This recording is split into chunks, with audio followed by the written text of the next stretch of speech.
Welcome to the Sage Family Podcast, where we explore natural, homeschooling, gentle parenting, simple living, and family adventure. I'm Rachel Rainbolt, the Sage Parenting Coach, coming to you from the Pacific Northwest, where I live wild and free in connection with my 3 wildlings and the Papa Bear in our fixer-upper on the beach. This is episode 39, and today I'm here with Aubrey Hargis talking about Mompreneurship. Aubrey, also known as Child of the Redwoods, is a parent coach, Montessori advocate, and homeschooler of 2 in San Francisco, with a master's in education, who is known for her empathetic approach and appreciation for the magic of childhood. So join us around the campfire and let's get living the family life of our dreams.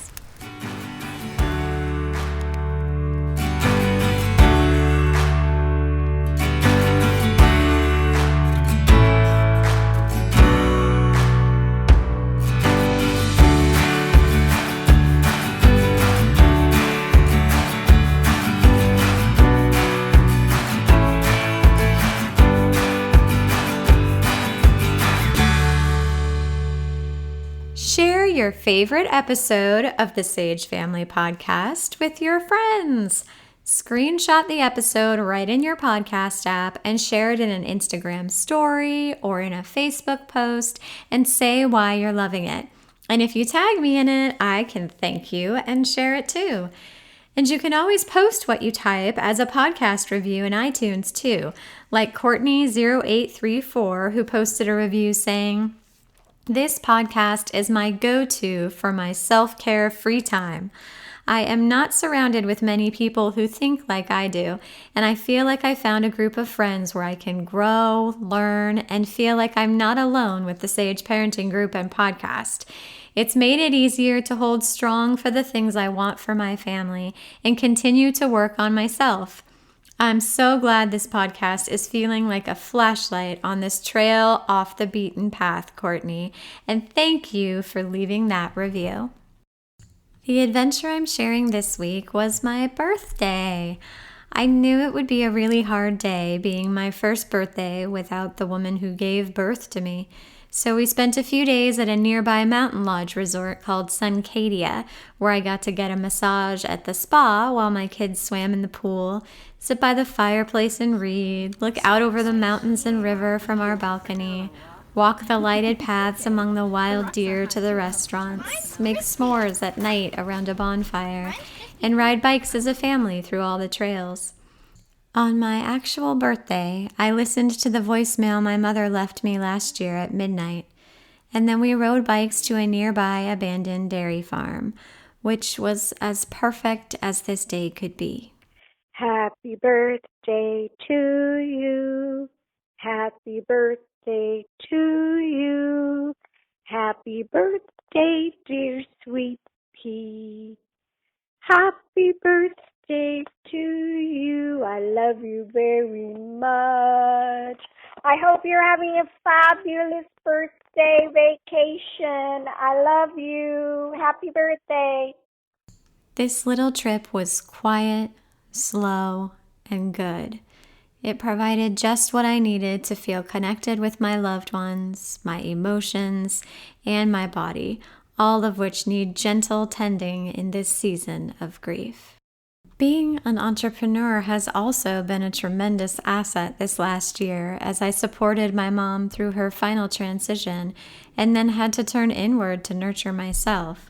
And I found that sharing these conversations with my brilliant friends adds light for me, and I hope this conversation adds some light for you too. Today, Aubrey Hargis is joining me to share a conversation on mompreneurship. So share your story with us, Aubrey. Who are you? What are you passionate about? What about your relationships in life fulfill you? What is your relationship to this topic? Which is all my expanded version of the question I abhor, which is, what do you do? Oh my gosh, I do too. I finally figured out how to answer that question, and that is really by focusing on kind of a more mission-oriented statement. I used to really, really struggle with it. Okay, but I'll go into that later. So who am I? I'm so many things. I feel like first and foremost, like as central to my life right now is I'm a homeschooler.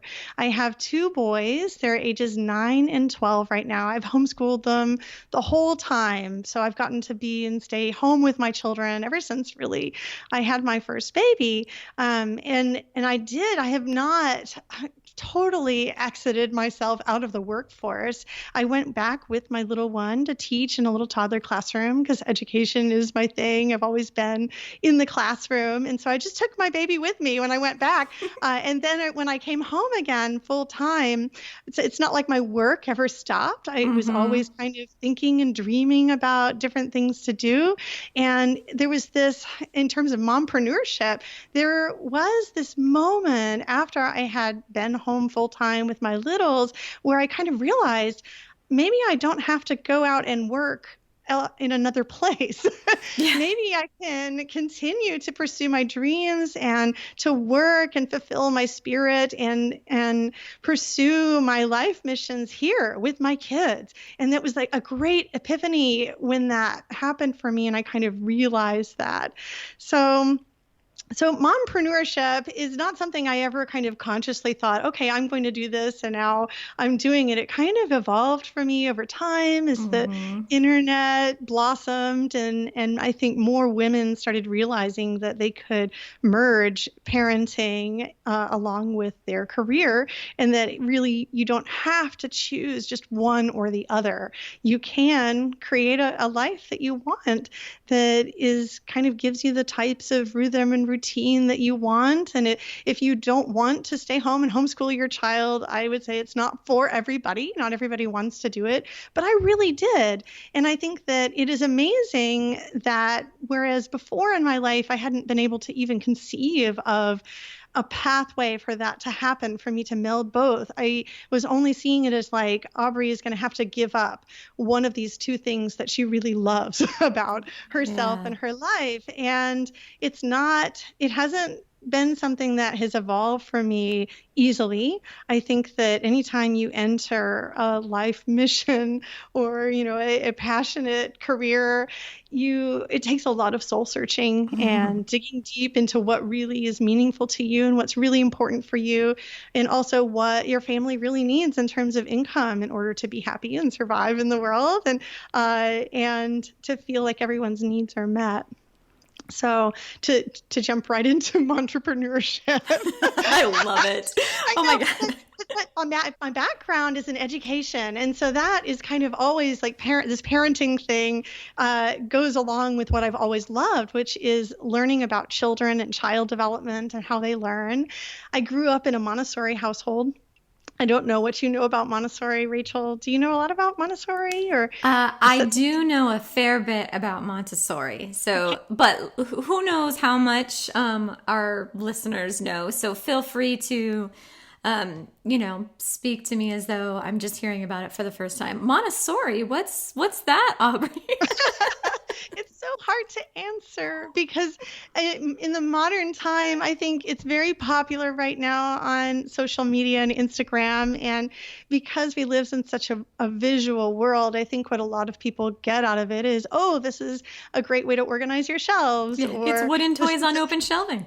That's right. It's wooden toys on open shelving. Or this is a way to make my child smarter and more successful in the world. And we like to name people who were raised with Montessori and cite how successful they have become in life.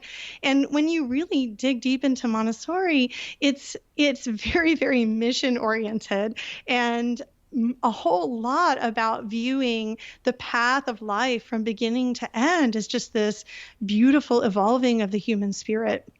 And so I guess if I had to pin it down, that's what Montessori is to me, and why I'm so obsessed with learning more about the child developmental stages and what we as adults can do to support that journey for them. So my journey started when I was a little girl, and my mom chose to stay home with me and my little brother. And the Montessori part kind of happened into our lives when my mom was transitioning from her own work, where she really didn't, I don't think. She's here with me visiting right now. I'm going to have to go ask her. But I don't think that she really had a super passion in life as far as career aspirations before that. She kind of had other little jobs that she did that she found meaningful in various ways, but not really that evoked this kind of holistic passion and devotion. And so when I was invited by her her friends who had little children my age to attend this little part-time, low-key, tiny Montessori preschool in this very little town that we lived in, she agreed. It wasn't a very expensive option. It was something that they could afford and that her friends were doing. And we had this little carpooling community where a few of us would go back and forth to this little preschool. But it was my mother who was hooked by the grand philosophy of the Montessori method. And my life at home was very not like what you would see on Instagram. We lived in a house, a big old house in this little town in Texas, and had a bunch of junky toys. And we just raced through the house and made mud pies outside and played in the sprinkler, which we don't do in California anymore because of the weather. It would cost $1,000 water bill if you did. Right. But it was back in the early 80s, and I just kind of had this free childhood, and my school life was like that too. I would go to school, to my Montessori school, and be in this little community where I was allowed to do whatever I wanted, as long as I wasn't hurting other people, and I wasn't that kind of kid. I was more like the shy, I just want to go and read in the library forever type of kid, and they let me do that. And it was just this wonderful beginning of education for me that I still really, really value. And at the same time, my mother was studying education through Montessori, and her friends were too. So they were all excited. All of these mamas were really excited about creating their own schools and supporting each other in this learning journey. And I just got hooked on that right away as this idea that what it meant to be an adult was to pursue something that you were just absolutely passionate about and super interested in, and that you could share with your friends and family. So that's really what Montessori is to me. Montessori means family. It means togetherness. It means making the world a better place by coming together to respect one another and to respect children. So I love passing on that part of Montessori online, which is what I get to do these days as an online entrepreneur. Wow, that's a whole lot of beautiful in there. Okay, so earlier you mentioned that you've done a lot of work around how you answer that question of what do you do. So now I have to follow up with that and ask, when somebody says, oh, hi, Aubrey, nice to meet you. What do you do? Which is like the second question you get asked after what's your name. How do you answer that question? Yeah, I tell them that I help parents find their calm and discover the magic of childhood, which is the fun answer to what I do. And then do people look at you and then say, what do you do? Yeah, they totally do. And then I follow it up with, I have my own business online. And then they nod and they're like, oh, I get it. Yeah, as mompreneurs, that's often a challenge because we are like multifaceted entrepreneurs, and we don't fully invest and weight our identity in the thing we do that brings the most income either. So I find that is definitely a hard question to answer in a way that feels authentic for me and will help people to check the boxes on their forms or in their minds. Right. It was a hard transition for me too, because I was raised with this idea that the purpose of life is to go and make the world a better place and to help other people and to find this big mission and just devote yourself to it, because I was raised with that. I also, the dark side of it is that, kind of sometimes can make you not value money as much as maybe you need to as a grown up in order to live and survive. Yes. Not just survive, but thrive. Yes. Right. And so that was a hard transition for me. It was really hard for me to realize that here, to transition from the point where I was just giving just free advice, free information, free coaching, and just throwing myself into it, free communities. And I realized here I am, I'm working around the clock on something that is real, and I'm not earning a dime on it. And it was fulfilling for me, but I eventually had to acknowledge that I'm worth getting paid to do what I love to do. Yes. And so that was, and it was a struggle for me. I knew it's not for everyone. And that was also hard for me to learn and respect, that I would see a lot of people around me rushing and pursuing and selling all of these great high priced items and being very successful with it. And I would look at it and I think that is that all that they're doing this for? Is this just for the money? Because I'm such a mission-oriented person. And then one day, and I talk to my husband about this all the time, and, one day he looked at me and he said, in my work, and he works in the corporate world and gets to meet and hang out with a whole bunch of salespeople, the sales team, and he's a teacher too, so he helps to coach them in certain things. It's hard for me to describe his job because it is evolving so much, because he also works in technology.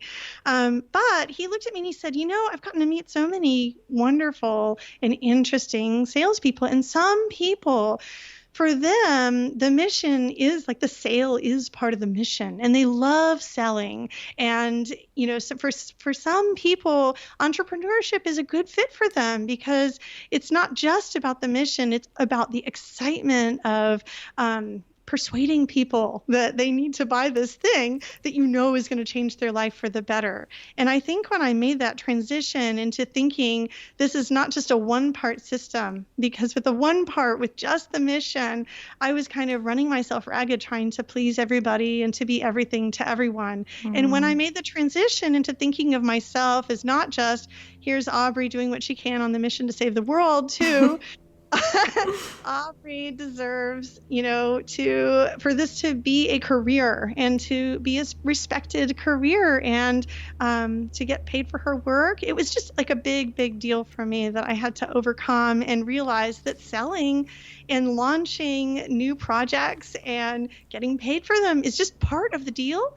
And it actually is good for everybody that way. Yeah, that's a big part of the larger cultural conversation, that any work that is traditionally associated with women is devalued. So for me, that act of placing a high monetary value on the what I have to offer the world is sort of part of my mission to place a higher value on that. Like, even in the word, like mompreneurship, it's kind of like a gay wedding, where like if we put that qualifier of a group that has been marginalized in front of something, it's kind of serves to devalue it.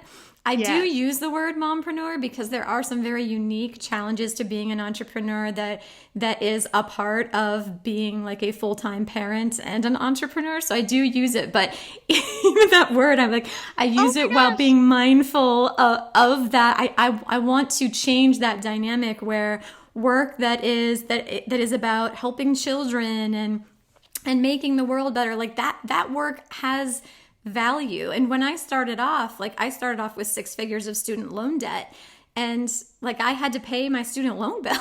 So like, yes, I do this because I want to help people and because I want to help children and families and I want to make the world a better place. But I also have to pay for all of that education and experience that I got through that education. So I have to be compensated for this work in order to do it. Absolutely. Yeah. When you told me that you wanted to talk about being a mompreneur, I had the same feeling. And then I started really thinking about the word. Are there dadpreneurs? Does being a mom make my online entrepreneurship different than it would be if I had not, if I was not identifying with myself as a mother? And, ultimately I had to decide that being a mom has really changed, I think, how I approach any kind of career you're balancing. I hate to use the word balance because I feel like my life is never really in balanced. I'm either kind of leaning one way or leaning another way. But my parenting definitely has influenced how I see my own life and my own role in work and the value of my work. And it's also really caused a lot of tense, stressed out feelings about the worthiness that we place on stay-at-home mom work, right? And so I also had to overcome this idea that is it only money? Is money the only difference between me, doing all of this kind of volunteer work and the cooking and the cleaning and these, the caring of the kids and the taking us all out to park day and the exploring the world, all these things that I consider our whole life as homeschoolers that are important to us, that are a part of me being at home. Is there a line where I stop just becoming a mom and I have transitioned to also becoming something else? And my answer, I think, is no. All of these things are work. Just some of the things that I do, I'm paid for, and some of these things that I do, I am not paid for. But none of them, they're all equally worthy. And yeah, I completely agree. And I think, too, the word mompreneur resonates with me because it doesn't feel authentic to just say, I'm a parenting coach, writer, podcaster, and advocate. Because being a full-time mom and a homeschooling mom, that is where where the bulk of my energy and focus and time goes. So even answering that question with something sometimes my husband will say she has a master's degree in family therapy, when he's answering that question, which really doesn't very accurately reflect what I do.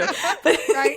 I know. I have a master's in curriculum and instruction. Yes. That's what I tell people when people ask me if I am qualified to homeschool.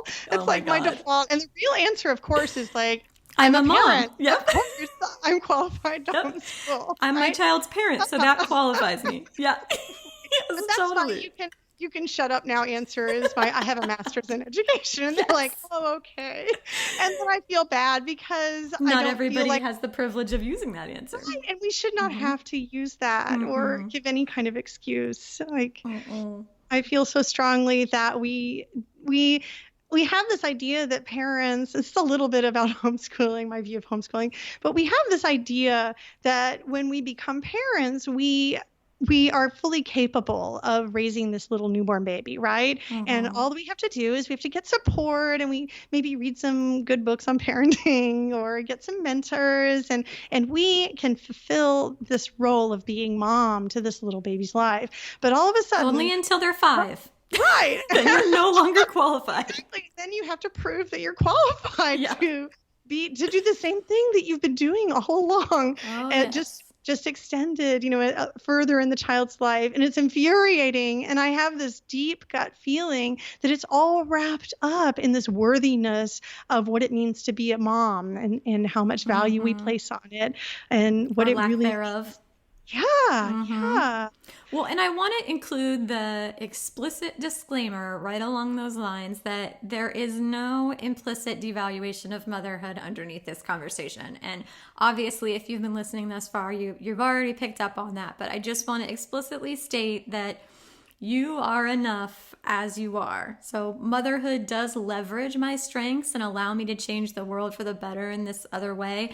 But I experience motherhood as fulfilling, and the work I'm passionately driven to engage in adds to my sense of personal growth and fulfillment and purpose. So I just want to make clear, because I don't want to have to tiptoe around the fear of ruffling. Well, I never tiptoe around the fear of ruffling feathers, if I'm being honest. But. Right. I feel like homeschoolers often find themselves as they were naturally contrarians from the beginning. Totally. It's just a perfect fit. Yes, absolutely. But I just want everyone listening to, if you don't have a side hustle, or if you don't have an entrepreneurial business, or if you're not working full time, we're not communicating any sort of you're not enough or you're not doing enough. That's not what's underlying this conversation that we're about to dive into. Absolutely. I think it's about knocking down binary thinking in Oh a my way. gosh, Like yes. women used to have this, like for so long, the conversation was, okay, are you going to go back to work? And if so, when? Yeah. Right? Or Yeah. just when? When are you going to go back to work? Or are Or are you you going to going to be stay a home and be a housewife? housewife? Yep. And that word just makes me, oh, it makes my skin crawl. I know some people have really embraced the housewife mentality and claimed the word, but I cannot. I I just cannot. No. can't. I can't. And so when I realized that this was the cultural choice that I was being offered as a new mom, stay home with my children, and if so, for how long is that socially appropriate to do? And to acknowledge that while I'm doing that, I am officially out of the workforce. I am not pursuing my career. I am, and my other option is leave my children in care of someone else, hopefully a good care situation, the best I Mm-hmm. can find, and then go back to work and be a working mom.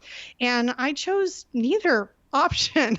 Neither And both. right, neither both. And I think that the word mompreneur, I think, is a door for a lot of people who realize that there's not a third, that like people who thought there wasn't a third option, who thought that really they just had these two avenues. I Yes. could either do this, A or B. Suddenly, with the way social media has evolved and the way our online communication ability has evolved, suddenly we have this third option, option Mm-hmm. C. I don't have to be aligned with this stay-at-home mom or housewife role, and I don't have to be aligned with this I'm a working mom and I am focused on my career role. We can kind of have our cake and eat it too. Yes. And that's wonderful for a lot of women who maybe weren't thinking that they would have that option. And that is the real reason why I wanted to come and have this conversation with you, Rachel, because whether I see myself as a mompreneur or an entrepreneur or, a stay-at-home mom or a homeschooler, full-time parent, whatever I choose to categorize myself is kind of meaningless in this conversation. Really, there's just this great window. And so I think that by having conversations like these with women who are doing different things in their lives, by combining their parenting along with their career, I think that a lot of people might be inspired and might have this idea of like, okay, maybe this is possible. Whereas before I wasn't thinking this would be possible for me. Yes, I love that. So, I mean, let's really lean into this integration piece because one of my battle cries is integration. I am not a wife over in this box and mother in that box and yogi on Tuesdays from 6 to 7 p.m. and parenting coach, writer, podcaster, and advocate when I'm wearing this hat. My sense of self is holistic. I live a lifestyle in connection with my children in which we value and hold space for things like learning, practicing, growing, helping, contributing, creativity. And alongside my daughter, as she writes a new script, I write a new book chapter. One well-received quote from the Sage Homeschooling book was, "Natural learning is not something you do to children, it's a way of living with children." So there's this role modeling piece of, hey, we are going to learn. What are we going to learn in this season? What are we inspired to create? In what directions do we want to grow? And that provides the intentions for our family, and we all support each other in those pursuits. And those of you who have taken the bucket system class know exactly what I'm talking about here. And this is how my work is integrated into our lives. It's actually quite mind-blowing when you realize that unschooling and entrepreneurship are kind of the same thing. So, Aubrey, how is your role as an entrepreneur integrated with your role as a homeschooling mother? What does that look like? Yeah, people ask me this question all the time, and they're always surprised by my answer. Like, I know that some people need to have separate times allotted, in a more strict schedule. And I personally do not work that way. I feel like my work can be done alongside my children. And so often I will write my lectures right there at the dining room table where my other children are. Like, I have one child drawing a comic and another child playing Minecraft on the couch, and that's where I do my work. So there are some times, like when I was writing my books last year, I did spend a lot of time downstairs, and I had my mom come for, several weeks off and on to kind of help me go through that time when I was just like, I had big deadlines and I had to turn in chapters.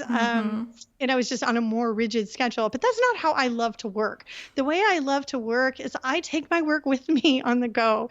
And again, I know that this would kind of drive some people crazy to think that they are just constantly taking their work with them and constantly at work. But when I think of my work, I think of all of these pieces of our life as being part of my work. And so when I take my planner with me, or my, developing my outline for my lecture on a particular subject for my class to the park with me, it's enjoyable for me. It's enjoyable for me to do something with my children that they enjoy. And at the same time, I'm making time and space for myself right there to delve into whatever it is that I feel like I am just drawn into doing, or that I need to do, or I want to accomplish.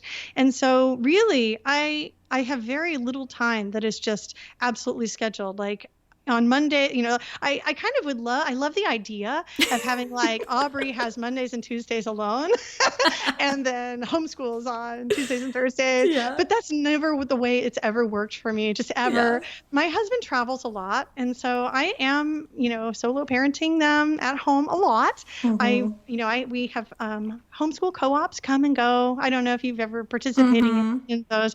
Right now, my oldest son is participating in a little micro school. So that's what we're calling it. It's a very unschooly micro school. That's cool.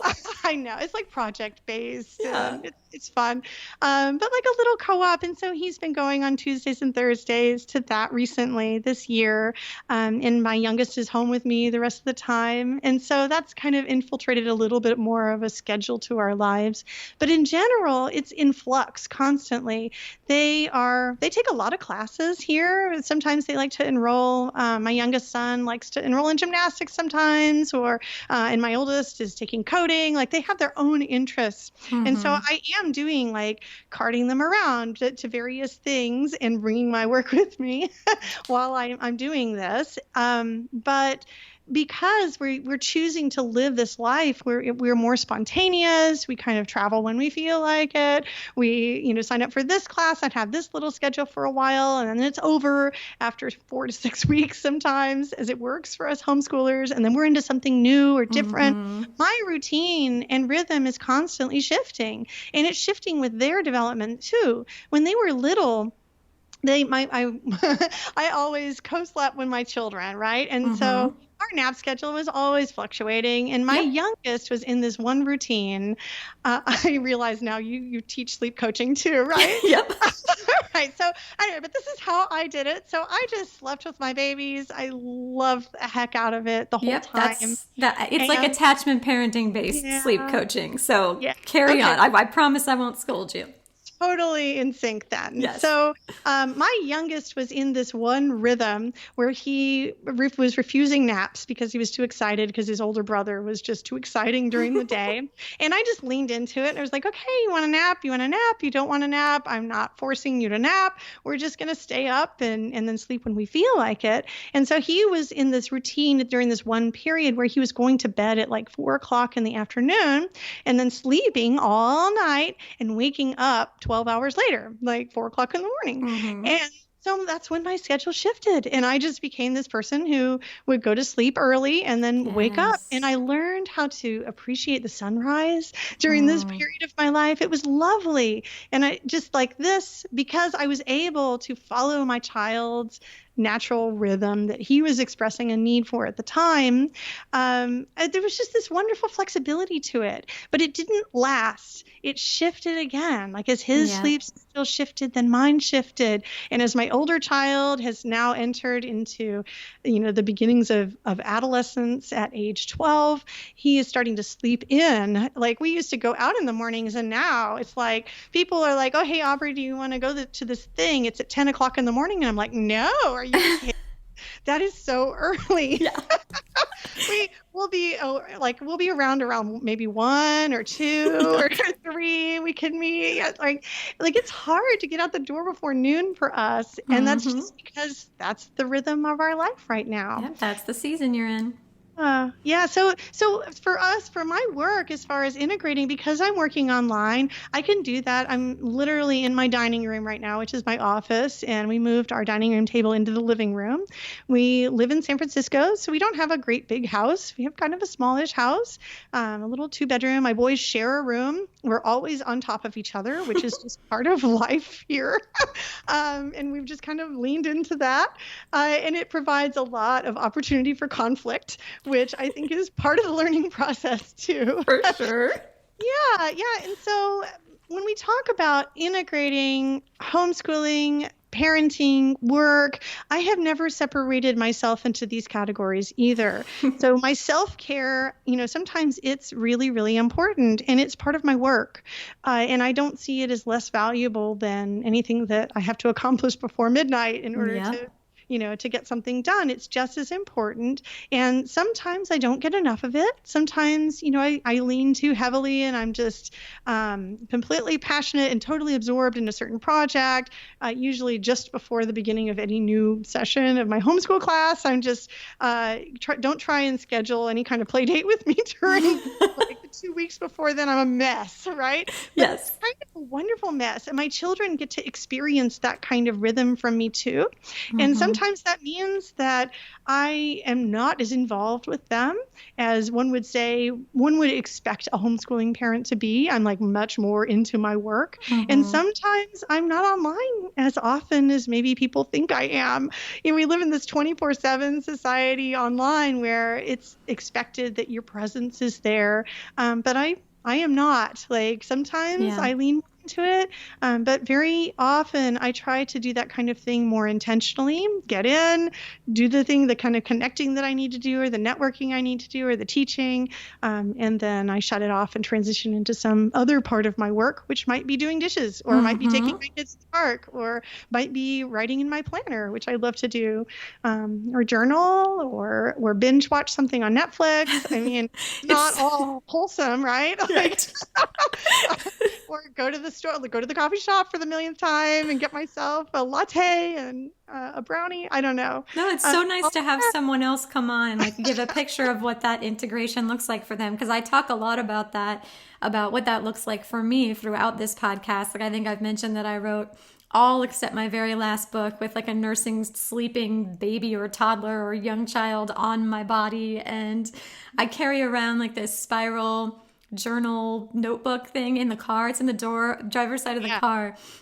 And pretty much every article that you've ever read from my blog started in that journal, where I'm just like out doing stuff with the kids at the park or whatever. And I'll just be jotting, something will inspire me and I'll like start writing about it in that journal. And then I would turn that into an article. I think it's really great too to have you illustrate that concept that I keep talking about, where like the entrepreneur thing, the self-care thing, the caretaking, the domestic responsibility thing, it all feels integrated and also like parallel to like my kids are doing the same thing, like they'll get inspired to do work on some creation and they'll be focused on it and they'll want to skip going to the park and they'll just really pour themselves into it, or they'll have like self-care needs in this certain area in a certain season that they didn't in other seasons, and we'll all as a family kind of hold space for that need when they have it, and we're all contributing to the house. And so it really feels so integrated, especially to this like natural homeschooling lifestyle, that I'm not doing anything per se that my kids aren't doing too. Like we're all doing these things as a family. I'm taking like an online class right now to get better with like my email list. Like, and the kids take online classes with stuff too. Like, so, I mean, we're all like always trying to grow and create and contribute, and it all just feels very seamless in that way. So let's talk about priorities. In coaching, I have families move through a values exercise in which they consciously write out their top 5 values and then list 3 priorities for each. And these priorities are updated seasonally, and we align their resources, like their time, money, attention, etc., with these values-based priorities. Having done this work and collaboratively with my partner, front loads a lot of emotionally charged decision making. So I have clarity in my choices, both big and small, because I simply step in the direction of that values compass. And in episode 31 on values, I really dive into that.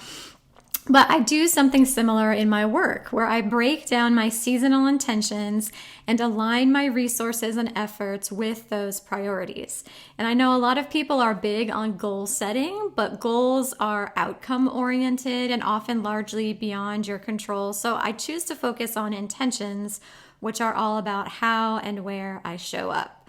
How do you utilize priorities and values and intentions and all that good stuff?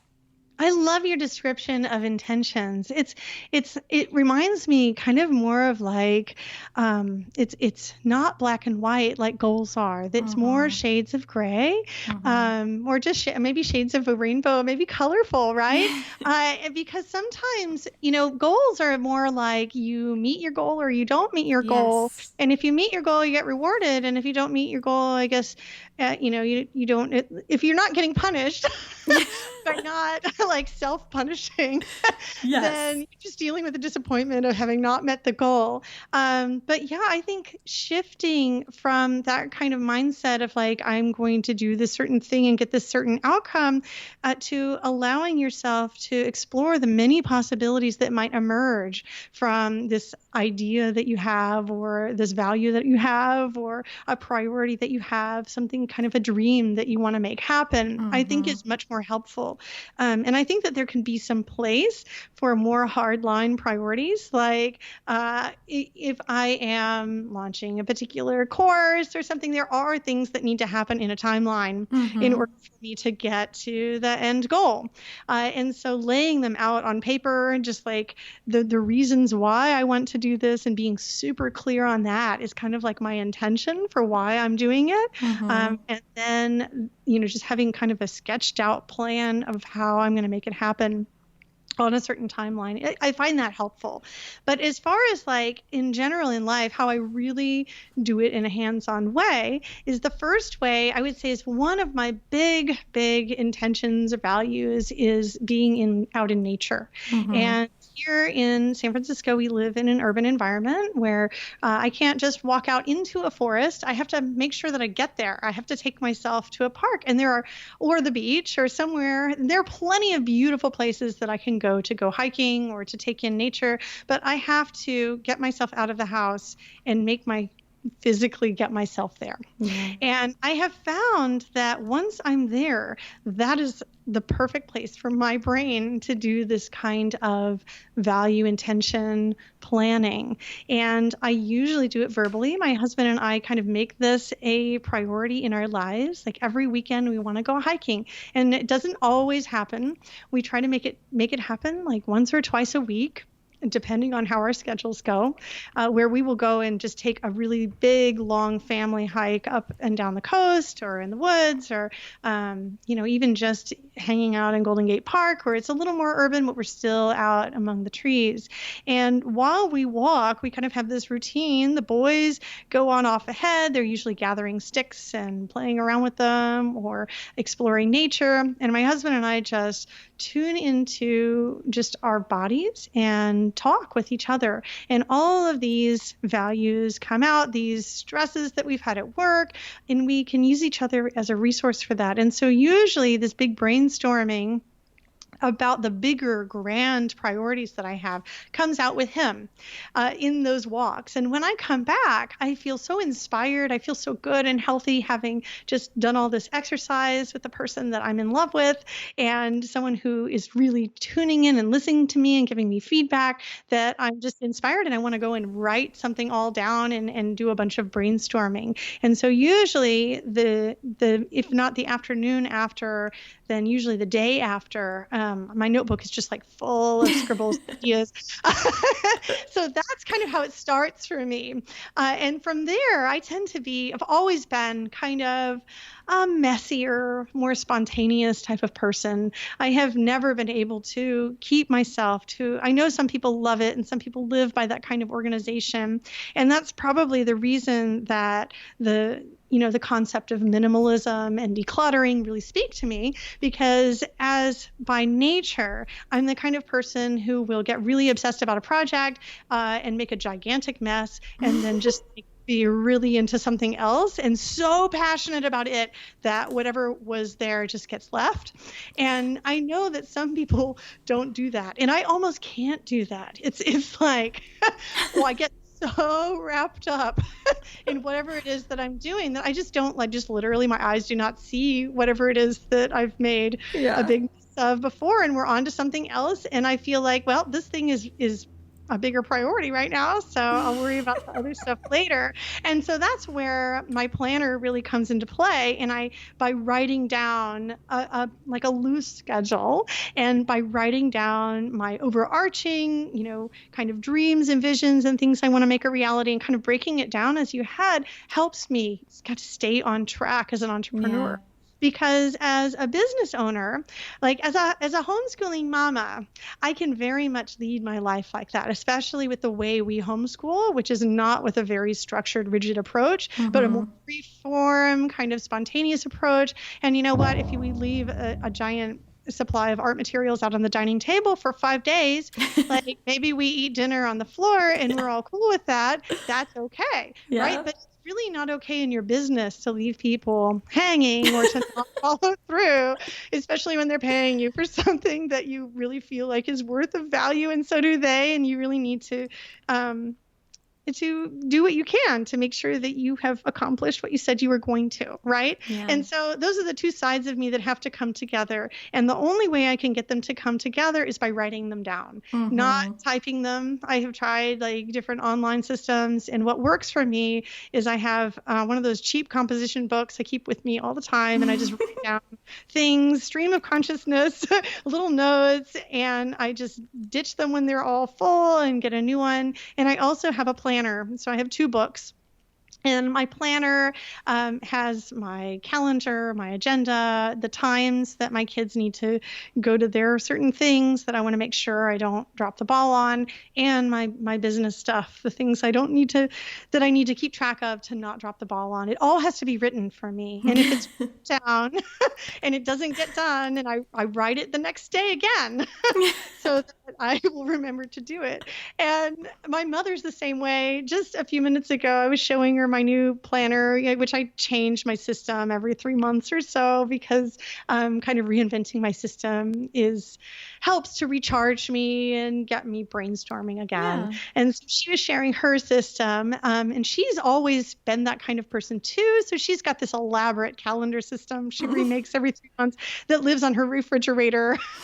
And I remember as a little girl, she would write on these little sticky notes the things that she wanted to remember to do, and literally pin them to her clothing. Oh my God. And at the end of the day, I know. At the end of the day, if there was anything still pinned to her clothing, then she would, take care of it then before she went to bed, or pin it to her clothing the next day, I guess. Oh, man. I know. And some people's brains just work that way. And that's the way mine works. And I feel like even though I am by nature kind of spontaneous and scattered and messy, it doesn't mean that I can't be successful in business, and that I can't pull it together and create a really solid marketing campaign, or that I can't study email systems like you were talking about. And take these classes in a more structured way. So both of those things are integrated into my priorities. It's a priority for me, not just to only lean into my own passions, but also to make sure that I am getting done the things that need to be done in order for us to be happy and healthy, and for my business to be thriving too. If there's one thing you said that I want to make sure that everybody really heard, and that it's something that I often help families with in coaching, and that is to break down things into bite-sized smaller bites, take smaller bites, bite-sized steps. A lot of times we'll have these big ideas, or someone will have a goal, or they'll have an intention or a priority, and it just feels so big that it kind of leaves them paralyzed. And so a really great go-to is anytime you feel overwhelmed. Like if you feel overwhelmed about something that's on your plate, break it down into smaller steps. So take one thing and make it 5 smaller things. Something I've been doing recently that I didn't used to do was I've been trying to make my to-do list smaller every day. So I used to wake up in the morning and write just like as many things as I could think of all the things that needed to be done, like 100 things. The household things, the business things, the homeschooling type of things, all of the stuff that we were doing would just go down and just be word vomit on the page. And when I would look at that numbered list, sometimes it would go on for pages. I would feel super overwhelmed with like, how am I going to accomplish all this stuff in just these few hours I have to actually work on these things, because all these other things in life are also important. Like my children also have their own agendas about what they need to make happen that day. And if my list is this long, then like I feel like I failed before I've started. And it wasn't until I started making that list and then just pulling out 3 things, like the 3 most important things that need to be done this morning, or the 3 most important things for this day, and then breaking that down further, that I started feeling more like it's a rhythm that is manageable for me. And that's kind of going into the can you do it all discussion, right? Which of course the answer is we can't do it all. We have to pick and choose. Everyone has to pick and choose. And so I know that sometimes people go online and they think, hey, maybe I can do this mompreneur thing. I know this other woman is doing it. Let's see what she does. And she appears to be online all the time and just be doing everything. And then you see a picture of her home and it's immaculate. And that is not an accurate representation of whoever that person's, whatever their life is. It just can never be 100% accurate. There are always going to be things in the background that are not going smoothly in one way or another. You see a perfectly clean house, you're thinking, you know what, that person is spending a lot of time cleaning, or maybe they have outsourced that, which is great, but that means that they're doing something else instead of, or they're not doing something else. So we always have to pick and choose what is valuable to us for our time. And something else that really helped was making a list of all the things that I was doing, and kind of documenting for a few days, and not thinking about my to-do list, but thinking about the things that I have done. So that I can really see, like, which of these things is really worth my time. And going to the park and spending 2 hours with my kids, just sitting there might look on paper, if from a business perspective, like you're wasting time. But when I think about my values as a mom and just what I want out of life, I might realize that those 2 hours are the most important, like, parts of the day. Absolutely. I have this article that I'll link to in the show notes called Lighten Your Mental Load. And it really goes into all that. And one of the things that I often do with families in coaching who, when particularly the mother is feeling overwhelmed, is I just have her carry like a journal around with her all day and write down every single thing that she does and thinks about in 24 hours. I love it. I love it. And this is many pages long. Yes, this is part of Montessori too. If you were to go into a Montessori classroom, you would often find the teacher walking around with a clipboard, just writing down every single thing that she sees. And so this is just a practice that I kind of carry over into my parenting. And sometimes I write my to-do list. I pick out my 3 priorities. I write down the things, the places that we need to go, or any kind of time schedule I have to adhere to. And then after that time has passed, at the end of the day, I go back into that time frame and I write down what I actually did. And I think that kind of documentation gives me clarity for the next day too, and ideas maybe for how to make my schedule a little smoother or a little better, just to kind of reflect on, like, this is what I thought was going to happen, and then this actually is what happened. Yeah, some clarity and direction for simplifying things. Right. Well, first let's talk about routine, and then we're going to get into simplicity. So again, this is another point of reducing decision fatigue and analysis paralysis by front loading a system to follow. Based on those values-based seasonal priorities and professional intentions, I create a daily, weekly, monthly rhythm or routine or habits. And I begin and end each day with self-care. So me and my kids start with the creative work during our high productivity window. I batch different types of work throughout the week. Like I try to do coaching on Sundays and Mondays, for example, so I'm not losing a lot of energy to the transitions between different types of work. And I hold strict boundaries for myself around all of this. For example, no checking email before my creative work. Just flow through the rhythm, which I trust because I designed it to hold sacred space for my values and intentions, right? For example, I have a 15-minute cleaning boundary. I posted about this on Instagram and lots of people were very excited about it. I spend no more than 15 minutes cleaning each morning. Because cleaning is one thing that can suck you into like you can get sucked into doing it all day long. And when you spend your whole days cleaning, your life sucks. So start by literally setting a timer, and whatever you get done in that 15-minute window is what gets done. Though you will find that you will get a lot more done in 15 minutes of focused time than haphazardly moving things around all day long. And when you get that anxious twitch to clean something, invoke mindfulness to sit with that feeling. Breathe deeply and let it move through you. So the problem is not that you don't have enough time for your work. The problem is that you're not being intentional with the time you have.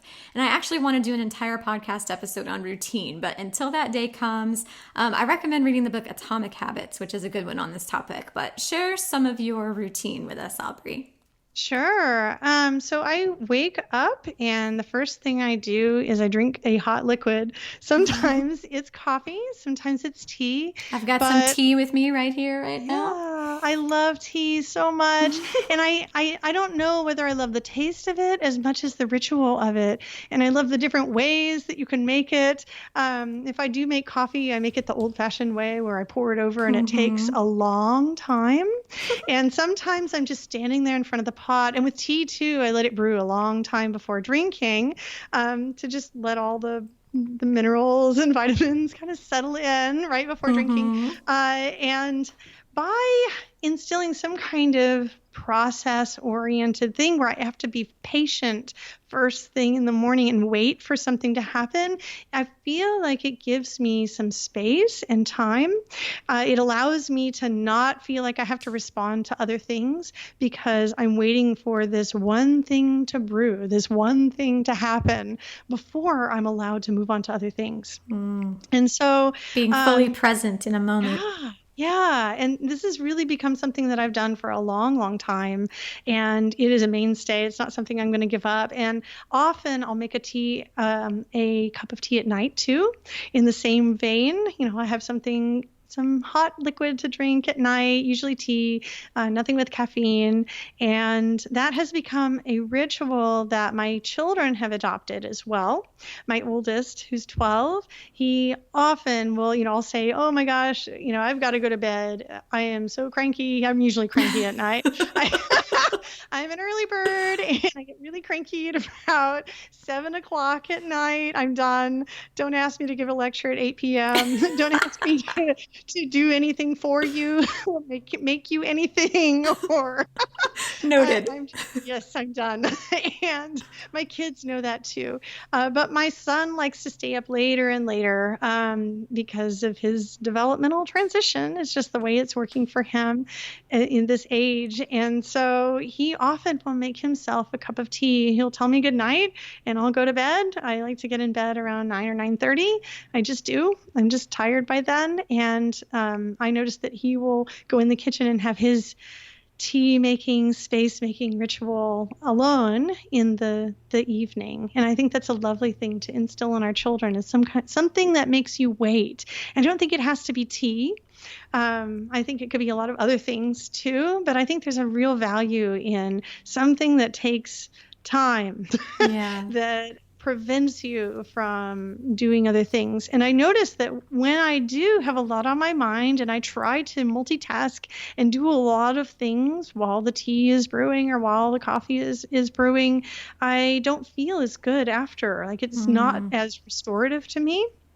And so when I realized that it's the patience, it's the waiting time that's the most important part of this ritual for me, that stillness, right? I guess it's kind of a meditation type of thing. Yeah. I started making sure that I was doing it intentionally. And so I will go and I'll just stand there. And when I feel that urge to go and do something else, I'll say, oh, but after the tea is brewed, after the coffee is finished, then I'll go and do that. And I love the feel of the warm cup in my hands. And so that's my go-to, is when I'm feeling a little stressed or a little edgy or overwhelmed, I will go and make myself some tea because it makes me put some space between whatever it is that's stressing me out, and allows me to kind of process while that other thing is also processing. So that's one of the things that I do. We still do bedtime reading. Sometimes sometimes I get cranky. But for some reason, like I still crawl in my son's bed and we snuggle. Usually right now, my 12-year-old still listens and he wants to be in his own bed and pretending not to hear, right? Reading his own thing. And my youngest is still really, really into it. We're reading The Lightning Thief right now. That's a good one. It's a good one. And it's a good one because there are many, many books that come after. And so we know it's going to be a very long journey for us after we read it. And so that part calms me down and makes me connect too. I think it's easy for me to work through the evening into that period where I'm no longer productive and I'm no longer happily doing it. Because like the to-do list can just go on and on and on. When you're an online entrepreneur, it can be endless, the number of things that you have to do or that you think you have to do in order to make something happen. It's something that you have to scale down because otherwise there's just more and more and more to-dos. And the more you read or the more you watch other people doing things, the more you think, oh, I should be doing that too, or I have to be doing that too. And you really don't. You can pick the things that you are going to do and just choose there are all these possibilities, ways of marketing or ways of connecting with people or ways of teaching. And these are the ones I'm going to try this time. And I'm going to do it within this time frame and see how it feels. So that's a little bit about my routine. Yeah, no, I love that. I find routine is really helpful in holding the space for those priorities and even in it being self-limiting. We do bedtime stories still too. My kids are 14, 11, and 7, and they are in my bed every night after baths and showers and teeth brushing, and we read chapters in whatever book we're reading. We just finished The War That Saved My Life, which was a really good book. For anyone out there looking for a simple chapter book recommendation. My mother told me when I had my first little baby, she said, okay, I'm going to tell you something really important that I really want you to listen to. You need to go buy the biggest bed that you possibly can find. And I was like, what? That is some sage advice. Teeny tiny little thing. Like, we don't need that much space. And she was like, trust me, you are going to need more space. You need to buy the biggest bed you can find. And occasionally, we live in San Francisco and I'm always contemplating moving into smaller places because we rent. It's expensive here. Yeah. And I know a lot of homeschoolers that cram themselves into teeny tiny little one-bedroom apartments with lots of kids. So it's just a thing you do when you don't have a lot of space. Still, like every time I think about moving, we might move to a smaller area. Can we really take this gigantic bed with us? Do I really need it? My mom is like, no, you still need your big bed. Trust me. You don't want to give that thing up. Like you think you're not going to need it when you have teenagers. Trust me, you will need the bed. Yeah, we have a king and a twin alongside, and it takes up the entire master bedroom. It's like wall to wall. We have like the world's smallest master bedroom, and it's all bed. And I love it. I mean, we're in there every night reading chapters and books together, and we watch movies in there together. And yeah, I'm all about the family bed situation. I'm a big fan. Your mom is smart. Listen to her. Okay, so simplicity. Sure. One question I get asked a lot is how I do it all. And the answer is I don't. Just like you said earlier, I say no to a lot. So I can say a wholehearted, fully present yes to what really matters. In addition to my conscious priority setting, I find the Pareto principle helpful in deciding what to let go of and what to lean into. And the Pareto principle is sometimes spoken about as the 80-20 rule, and it posits that 80% of your yield comes from 20% of your efforts. So 20% of your belongings meet 80% of your needs, for example. It's a ratio that you can apply to a lot of areas of life to increase your efficiency. For a hard example, 20% of your mothering meets 80% of your child's needs. So I get very clear on how each of my children feel my love and need my support. I highly recommend the book Essentialism if you want to dive deeper into all of that. But Audrey, tell us some things that you say no to. Yeah, well, when I had very, very little children, I said no to everything except for one event per day. That was my thing because I noticed that my oldest would get very overstimulated if there were too many events going on, and that we just had nicer days if I just kept it to one outing per day, usually a nature-based one.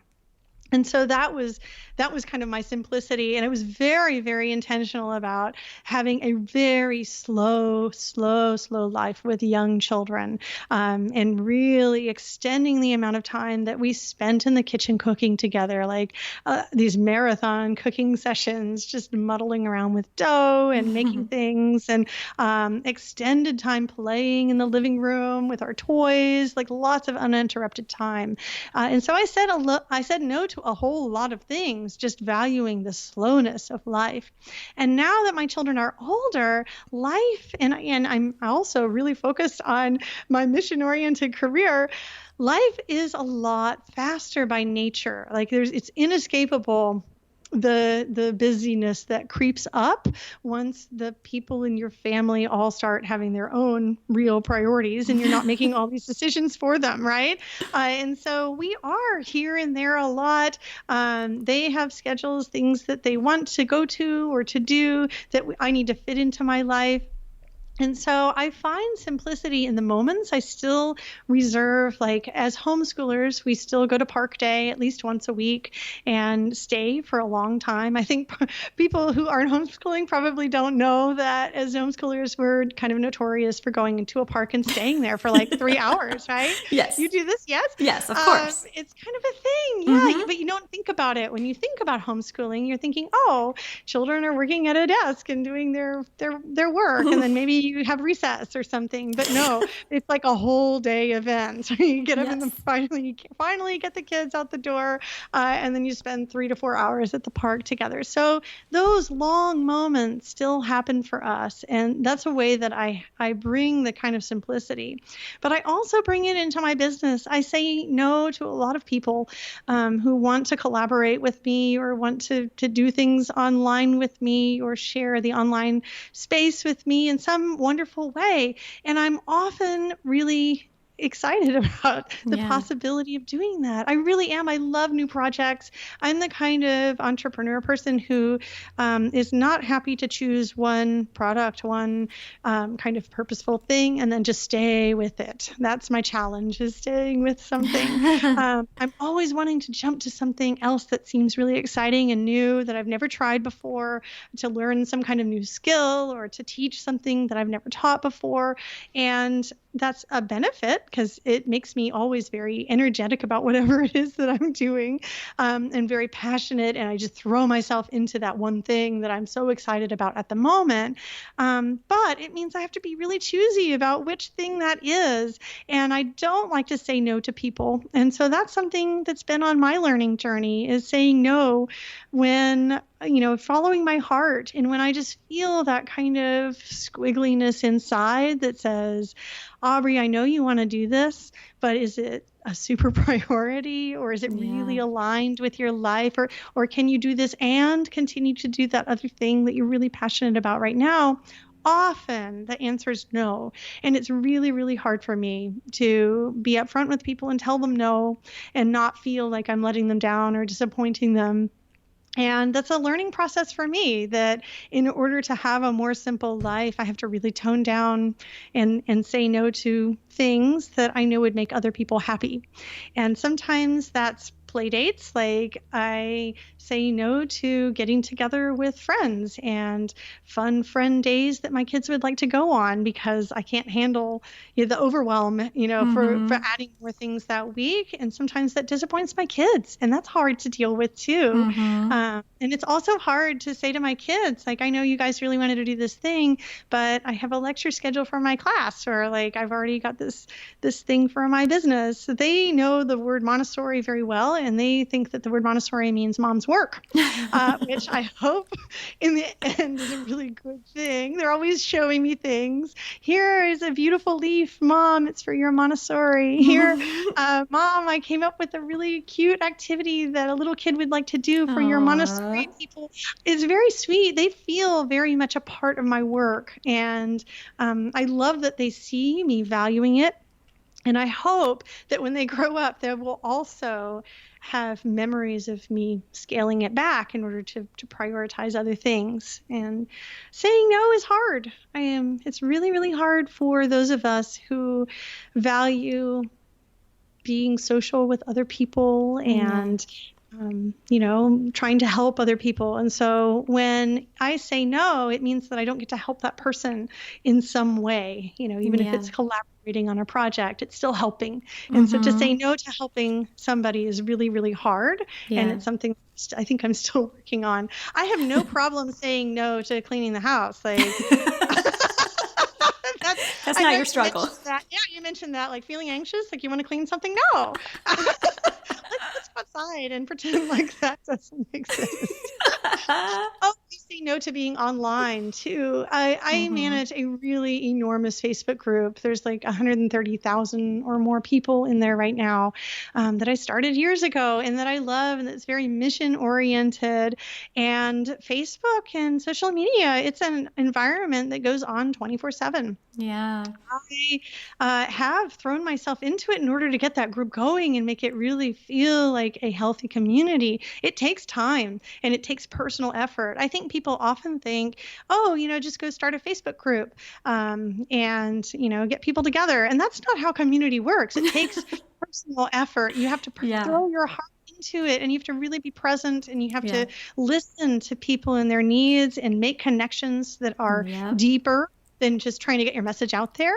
And I think that that's where we get a whole lot of dead Facebook groups. With the whole, if you build it, they will come. That is not true. No. If you build it, then you have to teach it and nurture it and be there.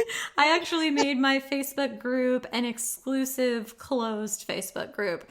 In large part for that reason. So you have to have read one of the books or taken one of the classes or done some of the coaching so that I can be more efficient with the energy that I put in there and with the relationships and the connections that I form in there.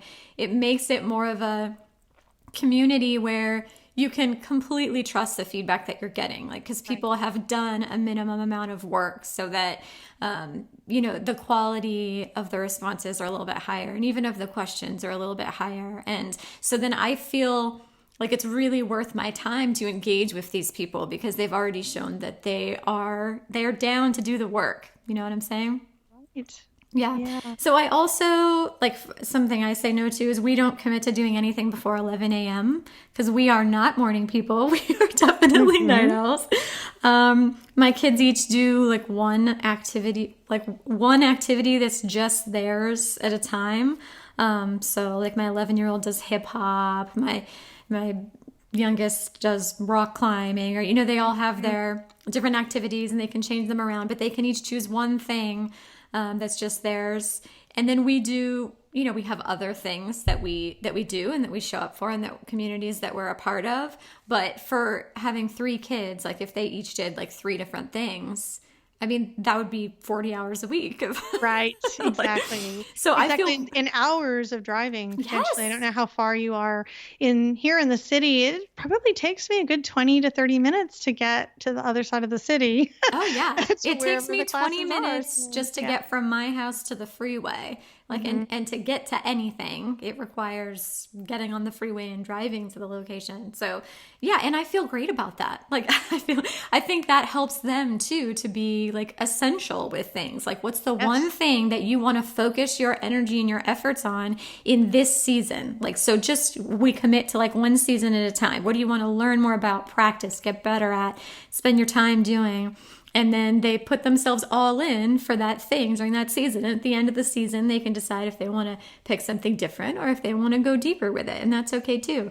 But even with business stuff, like I get, I would say 10 at least emails a week from people reaching out for opportunities and collaborations and things like that. And I basically had to make a rule that if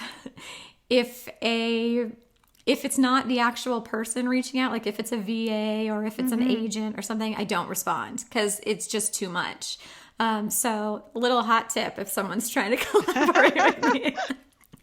You got to like reach out and make a personal connection first before I can even read your like 4-page marketing email that your assistant sent for a collaboration opportunity. I just don't like, so I have to be like, I have to simplify things. Like to what do I want to devote my energy? And I'm not going to spend an hour every day emailing with people I don't know and I have no connection with. Like my priority is my coaching clients. It's, like I have my priorities. So having that values compass set and my intention set for each season, it really helps me to simplify because I really clearly know what I'm going to say no to.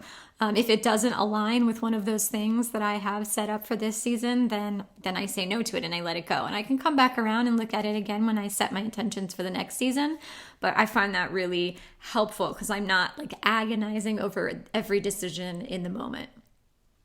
Yeah, I feel like personal connection is an essential part of who I am online. Yeah. And if someone is coming to me with some kind of proposition that doesn't feel 100% genuine, like they just want something from me and they actually don't want to be my friend or like get to know me, like that's the kind of person I am. If you want to reach out and for me to maybe share something that you did or to work with me in some way, ask about me and get to know me as a person, like be really invested, because otherwise, like I just don't have time to fulfill the other side. Like I don't have time to also fulfill all of my social needs and my personal connections with people who just aren't all there, who are just, and so that's actually one of my big pet peeves is getting messaged, Aubrey, I have this thing to sell. I thought you might want to sell it. Or like, no, like if I, no, I'm sorry, but no. Completely agree. Not unless you really want to get to know me and like, and it's not just like about I'll scratch your back, you scratch mine. It's like genuine connection. Genuinely want to know you if we're working together. And if you're not interested in that, then I'm not the person to work with. Hands on. I do not have anyone on this podcast who I do not have a significant, like over time connection with. Like we've had conversations, we've followed each other, we've laughed about something, we've shared something personal. Like I like hardcore admire you and have followed your work for years and read all your things, and so I'm dying to have a conversation with you even if you don't know me, or we have an ongoing relationship. And I feel really good about saying no to everything that doesn't fall under that heading. So let's talk about self-care. Sure. This is something you mentioned earlier and I touched on earlier, and I want to speak to it explicitly. When we talked about routine, I mentioned that I start and end each day with self-care. And this self-care is based on my specific needs, and I collaborate with my children.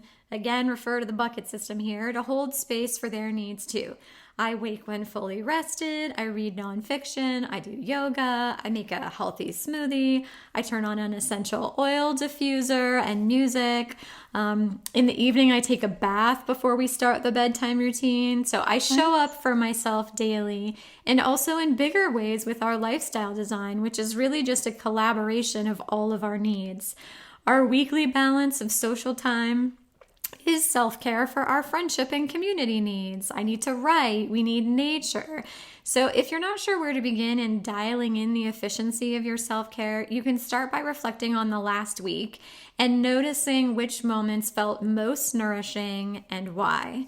One pitfall that I have seen often with mompreneurs is that they set up a segmented sense of self in which work and self-care and parenting and whatnot are all completely segmented, and then work eats self-care. Right, exactly. With that question, like, are you getting enough self-care? Okay, well, what are you going to do to have your self-care time, right? Yeah. When I had little children, we called it me time, right? Mom, me time. And there was this idea that in order to be a happy person, you had to have your mom life with your children, and then you had to have your me life away from your children, doing your own thing. And it needed to be out of the house, like away from everyone. Yeah. And that was never me. Me neither. I'm a homebody. I'm very much an introvert. I tend to have like one or two really close relationships rather than needing to be with a whole lot of people. That kind of makes park days sometimes a little bit stressful for me, depending on how many people are there. If there's just like my close friends who are really just coming to that one park day, then I feel all good and just like fulfilled, having had that one really big, deep, nurturing conversation with that one person and made that deep connection. That's part of why too the self-care can look like a weekly routine. So like if you have like a weekly park day where there are 30 families there, then maybe the following 2 days are home days. Right. But I know people who function in a different way. I know this lovely mom that I know, and she has 3 boys. They're very much unschoolers, and they're always busy. And I look at their lives and I think, oh my goodness, like I would go nuts if our lives looked like that. Why aren't they slowing down? Like, and just spending like literally we just do like 1 or 2 events a day, even now, and it feels like a lot because I am such a homebody and I like being home and I like puttering around and writing in my journal and, tending to my house and just hanging out here. And it takes effort to go out and be with people. And so with this other person, she just gets so much joy and she's so gregarious and needs lots and lots of events and lots of people, and her children are the same way. They just love to fill their lives with these events and these things. And that's just a different way of being. Yeah. It's not my way of being. And if you were to ask her, she would probably list off the ways that she finds simplicity in her life too. She's very much aligned with everything that we're talking about as far as education and lifestyle. But people just need different kinds of self-care. And to her, being with large groups of people and going to lots of events is self-care for her. Yeah. And to me, it would be the opposite. What I need is lots of time alone to process and to read and to like have a long, intimate conversation with one person, which is why I mentioned these conversations in nature with my husband. Like, this is really something that is part of my self-care that I need, that I'm not necessarily doing alone. It's not me time, but it is nourishing me and it's taking care of my body and my soul and my relationship with my husband that I very much value. And it's something that can be integrated into our lives with the children, not necessarily apart. Yes. I talk a lot about holding integrated space for self-care in episodes 4 and 29 of this podcast on deschooling and self-care. So definitely you want to go and check those out, because I completely agree that there's often this false dichotomy between self-care and parenting or entrepreneurship or whatever other things it is. And they can actually be completely integrated. And it's so much more attainable and achievable. And there's so much great role modeling in that. Like that I take a bath every night. So like my kids might want me to start the book sooner, or they might want me to, whatever. But like, I hold that space. I say like, no, this is my bath time. I need to soak in some hot water. You're welcome to sit in here with me, and you can chat with me, and we can have conversations. My little ones were always in the bath with me. So I always had a baby in the bath with me. It's just recently now that I am the only body in the tub, which feels like a whole new season of life for me, that I can lay down in the tub. It's incredible. And I can make it as hot as I want. I love it. But still, the point is like for it to be self-care, it doesn't need to be solitary. And if you do want some time alone, that's okay too. You can build that into routine, but all self-care isn't by definition solitary. Right. Okay, let's talk about automation. We've talked about simplicity and efficiency and routines, and we have to include automation alongside all of that. Eliminate, simplify, automate, delegate, a la Tim Ferriss's 4-hour work week. I have thoughtfully designed my onboarding sequence, for example, to be fully automated, which freed up hours of my time from administrative tasks that I am now free to leverage more efficiently into the creative work that a bot cannot do. So what have you managed to automate in your business? I absolutely love email autoresponders. Yes, you do. I have been the recipient of many of them. That would be the number one thing that I would recommend to a brand new mompreneur who is considering this journey is probably, I would look into email marketing first, as far as like one of those major big automation things that you might consider. It has made a huge difference, and it's allowed me to be more present in my emails than with any other systems that I've used. And I think that sometimes we forget that automation doesn't necessarily mean that it's not personal. The emails that I write that are automated are very much personal, and they allow me to respond to people with more presence than if I didn't have them there. Yeah. Does that make sense? Yes, absolutely. No, your automated email that gets bounced back to me when I email you something is the first time I saw it, I was like, oh, that's so sweet. Like, I feel like she loves me. And it doesn't have to be this impartial thing where like you don't feel like you're all present. So, I love words. I love writing. And so anything that has to do with writing or with making puns, like that's how I learned to love marketing, right? Because I don't love sliminess or sleazy sales pitches, but I love persuasive language and writing and making puns. And so when I realized like, oh, wow, copywriting is just fun writing where you get to play with words, then it all kind of fell in place for me. So I love that. The other thing I use a lot is the scheduling features where I can find them. I use Tailwind for Pinterest, and that helps a lot. And what else? Oh, just Facebook scheduling helps a whole lot. Yes.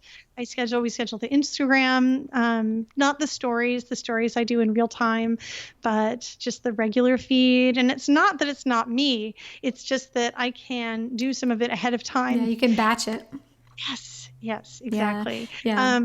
Courses too. Some parts of my courses are automated. Like I've pre-recorded some videos and scheduled them out in advance. Sometimes they drip out. Sometimes I coordinate that with my email system. And so these things kind of work in sync together. And I also feel like my courses, it's important for me that I'm also physically like present in my courses too. And I'm not just selling a product to somebody, but that there's something that's also personal about it. And by automating part of it, I can be more there. And more present in the parts that I feel like are most impactful for learning. Like I said, like I try it. My criteria is like, can a bot do this? Like if AI can do this, like they can't write the next chapter in my Sage Minimalism book that I'm working on. They can't, like if it is something that a bot can do, then I want to try and figure out a system to automate it. This is one of those secrets that like a lot of people looking from the outside don't realize, but that automation can really free up a lot of your time. The email systems can be super helpful with that. Whenever somebody opts into my list, which you all should do, because as I said, I'm working on my emails this season, so help a sister out. But like when you when you sign up to get that freebie, there's like a series of emails that follow, and that is technically all automated, but people reply to those emails. Like I ask questions in them and I engage with the people. Like I email back and forth with people as they work through those. And I have the time freed up to do that because I have a system in place that automates all the stuff that doesn't really require my personal attention. Automation has also been powerful for me financially. So listen to episode 32 on debt freedom to hear more about that, because that definitely ties into business too. Automating a lot of the financial stuff has been really helpful. Yeah, it's amazing what technology can do and how it can help us so much. Yeah. When I discovered, it was mind-blowing for me when I first started doing like webinars and I realized how the systems can integrate together. So, Yes. right? So you can use Facebook Scheduler to put in an ad, right? To get people to join your webinar or your class or whatever it is you're working on getting out there. And then from there, they're taken into your email system, Yeah. right? And where they can receive a number of drips that magically offers them things that they might be interested in, and it will only be triggered if they act in a certain way. Like there's so much that technology can do on that side to allow us to be more efficient and to get down to business. And so when I realized that people weren't like, I don't know, like it just is magical the way you enter something, like you put your email in somewhere and then magically a thank you page appears. Well, it doesn't appear there like just like automatically without any personal effort, right? Yeah. Somebody still has to set it up, but there are ways which you can set up your business so that it is a flow for the people who want to interact with you. That's so much easier for them than, I don't know. When I go onto a website and I try to interact with somebody by giving my email address or something, I can tell whether they're really on the ball with just like how easy the flow is and how easily I can get to know them. And don't you feel more cared for somehow? Like when people, automation is really like you're front loading the energy, the thoughtfulness, the attention. So you front load, like you pour your heart into this and your mind into this system that you create. And then the people move through it, as opposed to them just getting these like sort of scattered, half my attention, quick fired back responses. Like it feels so much more loving on the giving side, but then also as a consumer, it feels so much more loving. Yeah. And just also informing them of what's going to happen and being able to be honest about what parts, what parts are going to happen and what parts might have a hiccup in them. When I go onto someone else's website and I put in my email and subscribe to their list, if nothing happens, I'm like, but like, did it work? Right. And then I feel like, well, maybe I need to enter it again, or like something feels wrong. Like it doesn't, I don't feel connected. And then after a few weeks, if I get an email from that person, I've usually forgotten where I put my email address in. And I'm like, who is this lady? And why is she emailing me about this random thing? Maybe like, I don't care what she had for breakfast this morning and I don't even know who she is. And so automation is a way for you to reach your audience in a more immediate way, in a smoother way, to make it easier for them. So one of the first things I tell them is sometimes Gmail likes to hide my emails. And you're going to have to look in your spam folders or your junk folders and make sure that I'm not signal out for spam. And so I often ask people to reply to me too, because as with all things, there's an algorithm behind every piece of technology, making it work and making choices for us without our knowledge. And Gmail does this too. They categorize some emails as spam right away, or as less important, or as even if you write a very genuine email for something that has nothing to do with selling and is purely mission oriented, they will still mark it as a promotional material and put it right in there along with makeup ads and anything else, right? And so I feel like automation is a way to front and center, like let people know what part of you is authentic and what your real mission is, and why you want a relationship with them, and to get to them to engage with you in some way, some little way, so that you are connected as fast as possible. Because I feel like really making money is great. Certainly, and creating new products is great. I love it. I love being inspired and daydreaming and coming up with new ideas for things. That fills my soul. But where it's really at is human connection in the end. And if some automation is preventing the human connection, it's not on a good path for me.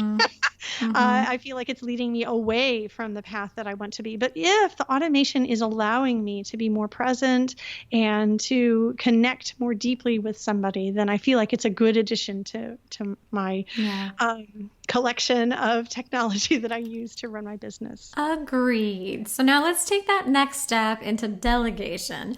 Within my family, I'm always mindful of sharing the load, but honestly, delegating outside of my family is something I have not done. We have a woman who cleans our house once a month now, and it's amazing.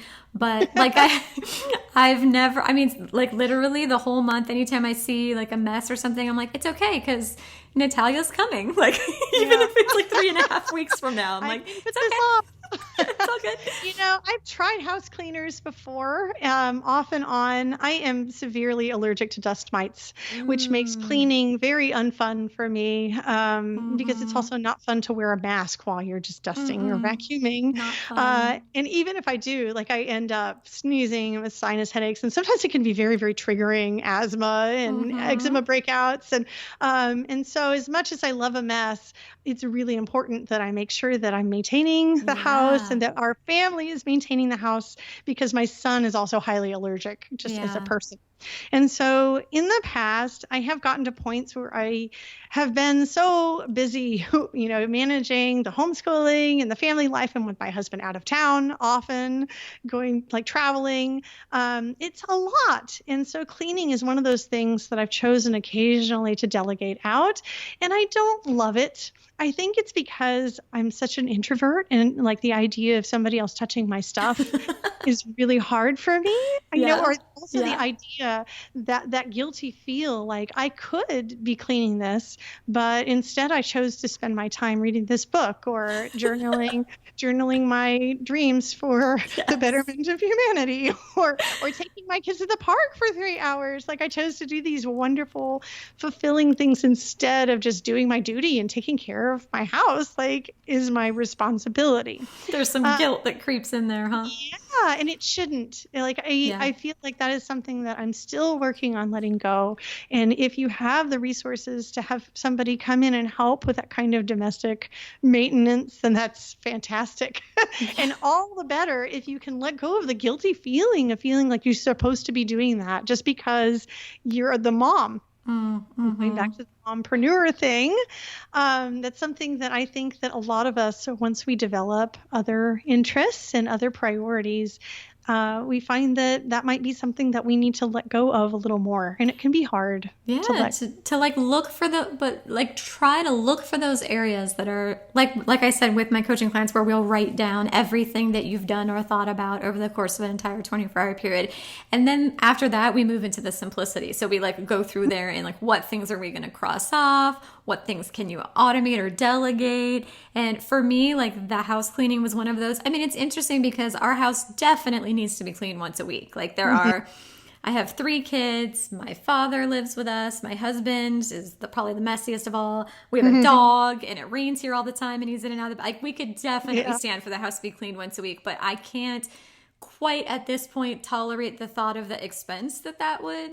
So the 1 month was my comp. That was okay, that's how I'm gonna dip my toe into the water. It'll be 1 month that feels like a safety net for me. When the kids are doing their cleaning, even if they don't do a great job, it's it's okay because eventually that'll get cleaned professionally. So it's fine. I think that's a good compromise. Yeah, that's my mindset around it.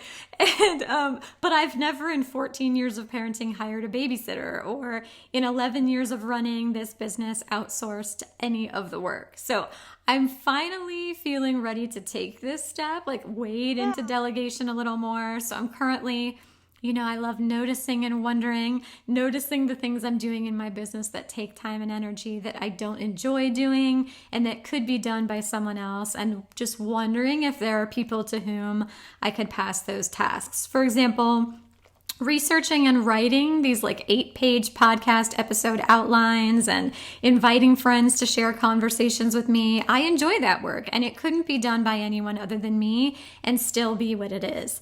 Editing the podcast, which takes at least 6 hours per episode, is something that takes a lot of time and energy. I don't particularly enjoy it, and it could be done even better by someone else who has like a deeper skill set in that area. So, I mean, any listeners out there who are annoyed by me being louder at times than my guests, I assure you that I am too. And I am continually trying to address this. But that could be outsourced, like as soon as the Patreon support brings in enough to cover it. And then I could use that 6 hours to create more content that you all tell me you find inspiring and helpful. I could do a new podcast episode every week instead of every other week, or create this Mompreneur class that's been on my mind for a while now, or finish that Sage Minimalism book. So the point just being like, I'm trying, this is like the step that I am on right now, is that I'm trying to open my mind up to how I can invite more delegation to simplify my life. So how has delegating or outsourcing been helpful for you? Yeah, the first kind of delegating that I did was when I created that Facebook group that went viral and became quickly so massive. The first thing I did was I had to get other admins along with me. And so I chose 2 people that I trusted, that I cared about and wanted to develop a relationship with. And for a couple of years, we moderated and managed the group together. And when the group got so big, we realized that the 3 of us were not able to be online enough or to have enough structure around it. Just the 3 of us, we just couldn't do it. And so right now I'm managing a volunteer team of, I think there are 19 of us in all right now.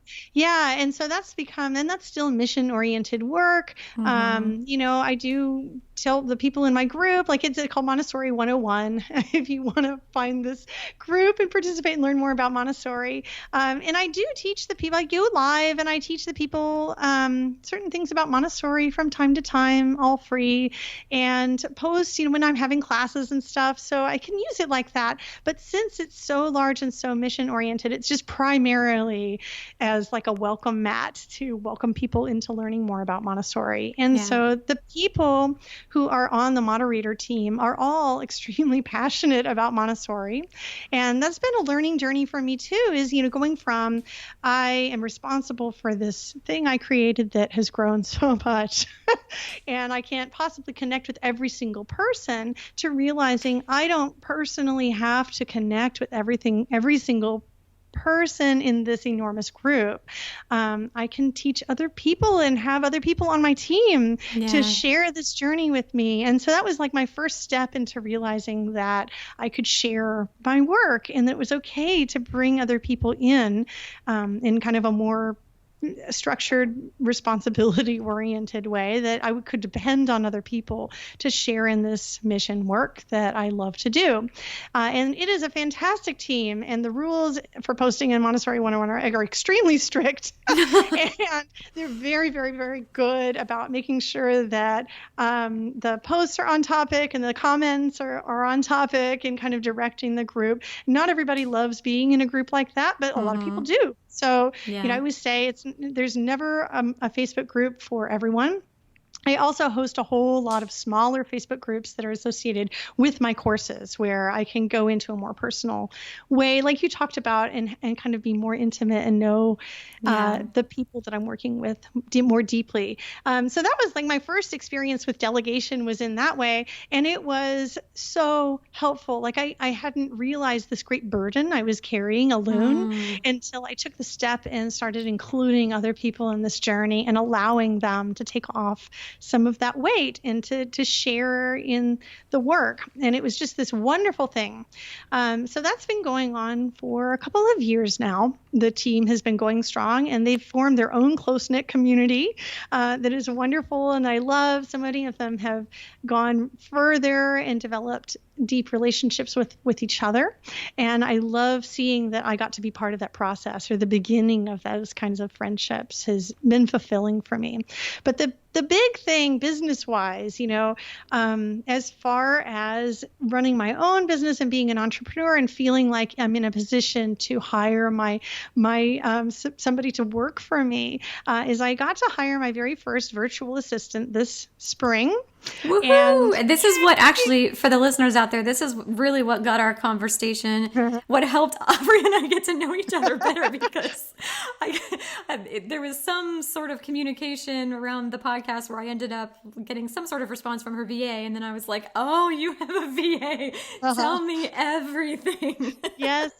Well, I'll tell you, it is the best decision I have ever made in my business. Like, learning about email marketing was a game changer for me. I loved it. I recognized immediately, okay, I'm a writer. This is my thing. I love emails. And the second thing was I went into the idea of hiring a virtual assistant with the thought that I needed to hire somebody to do the things I didn't like to do. Like, I don't love sitting there on Pinterest pinning things, even though it's I just don't love it. It's just not my thing. It's not I find it visually overwhelming. I don't love the way Pinterest feels, but other people do and love engaging in that way. And so it's an important part of having some kind of online presence is using social media in various ways. And so I don't want to sit there and pin stuff or pin my stuff. And I was thinking, okay, I could hire somebody to maybe just do that one little task. Or I love running my own marketing. I am not in a place right now where I want to give up writing my own sales emails, my own marketing, or my own personal emails or anything like that.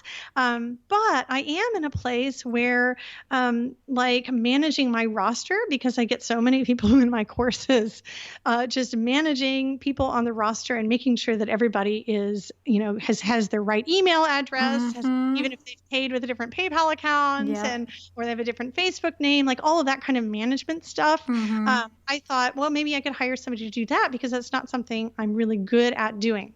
So it just so happened that one of the people who was one of my moderators in my Montessori 101 group on the team that I had been getting to know mentioned that she was looking for some extra work as a mom at home with 2 young children. And I was like, well, okay, we can try this. Let's, start out with a little bit of social media first. And I was just thinking, okay, what tasks do I really not enjoy doing and which ones do I enjoy doing? And when I laid it out and started working with her, I realized that, first of all, I ended up hiring somebody much more talented than I thought that I was. What I thought I was going to hire was, somebody who, didn't know a lot about Montessori, but didn't mind pinning things on Pinterest or, posting the things that I needed scheduled. And what I got was somebody who is extremely highly educated and interesting and fun to work with and collaborate with, and who is not just reliable and responsible with these little tasks, but is actually a dreamer and can join my dream. Oh, and that's beautiful. That's wonderful. And so what I realized was I ended up giving Carrie, who's my administrative specialist, other things, some of the things that I did enjoy doing, I have ended up giving to her. And this does involve a little bit of emailing and sometimes some creation of documents, and creation of images, things that I normally would enjoy doing. But when I look at my priorities that I have in my planner and my list of overarching intentions, some of those things don't fall into those big priorities for me. That I realize that even though I enjoy doing some of these things, it just makes me more efficient to have her doing them because she can do them and can do them so well. And I'll also mention she's also my podcast editor. She just happened to be willing to learn that skill and to have some experience with it. So I feel like I won the lottery. You did. I know. I'm planning, what do I do when I need to hire my next person? I'm not going to find another Carrie. But what I know is that now that I understand, I have a more solid understanding of what I'm good at and what my personal attention needs to be given to, I'll know what kind of things are important to me when looking for people to add to my team, when looking for people who are willing to participate in my work. And something that I didn't realize that was super important to me is that person be 100% on my side. Yeah. and not someone who's just doing this as a side job only to make money, but somebody who buys in to what I'm trying to do and can really be a part of it. And believes in the mission. Yeah. And so I was so scared of delegating for so long because I've just always been one woman show kind of thing. And because I love being personal and really making those personal connections. And I did not realize that I could have such a bigger impact and a bigger reach and to feel better about the whole process by inviting other people in a more intimate way into my work. Yes, I love all of that. I think too, like childcare is one of those things that a lot of people want to talk about when it comes to mompreneurship. Like I know some really successful female entrepreneurs who are homeschooling their children will have like a nanny or a babysitter, things like that, which is completely fine. It's just some people don't understand that from the outside, like looking in. And so they are standing on the outside looking in and saying, how can they possibly be doing all of these things? Like I'm trying and I just can't do it. Like, well, there might be more being delegated behind the scenes than you can see from the outside. You know what I'm saying? Yes, I do. And I know a lot of homeschool moms that delegate between each other, and trade off the care, especially if you don't have a partner at home who is fully present all the time. And everyone needs some kind of support. And so I always tell parents in my homeschool courses who ask about, can you homeschool and work at the same time? I always say it depends. Like being a parent full time is a full-time job.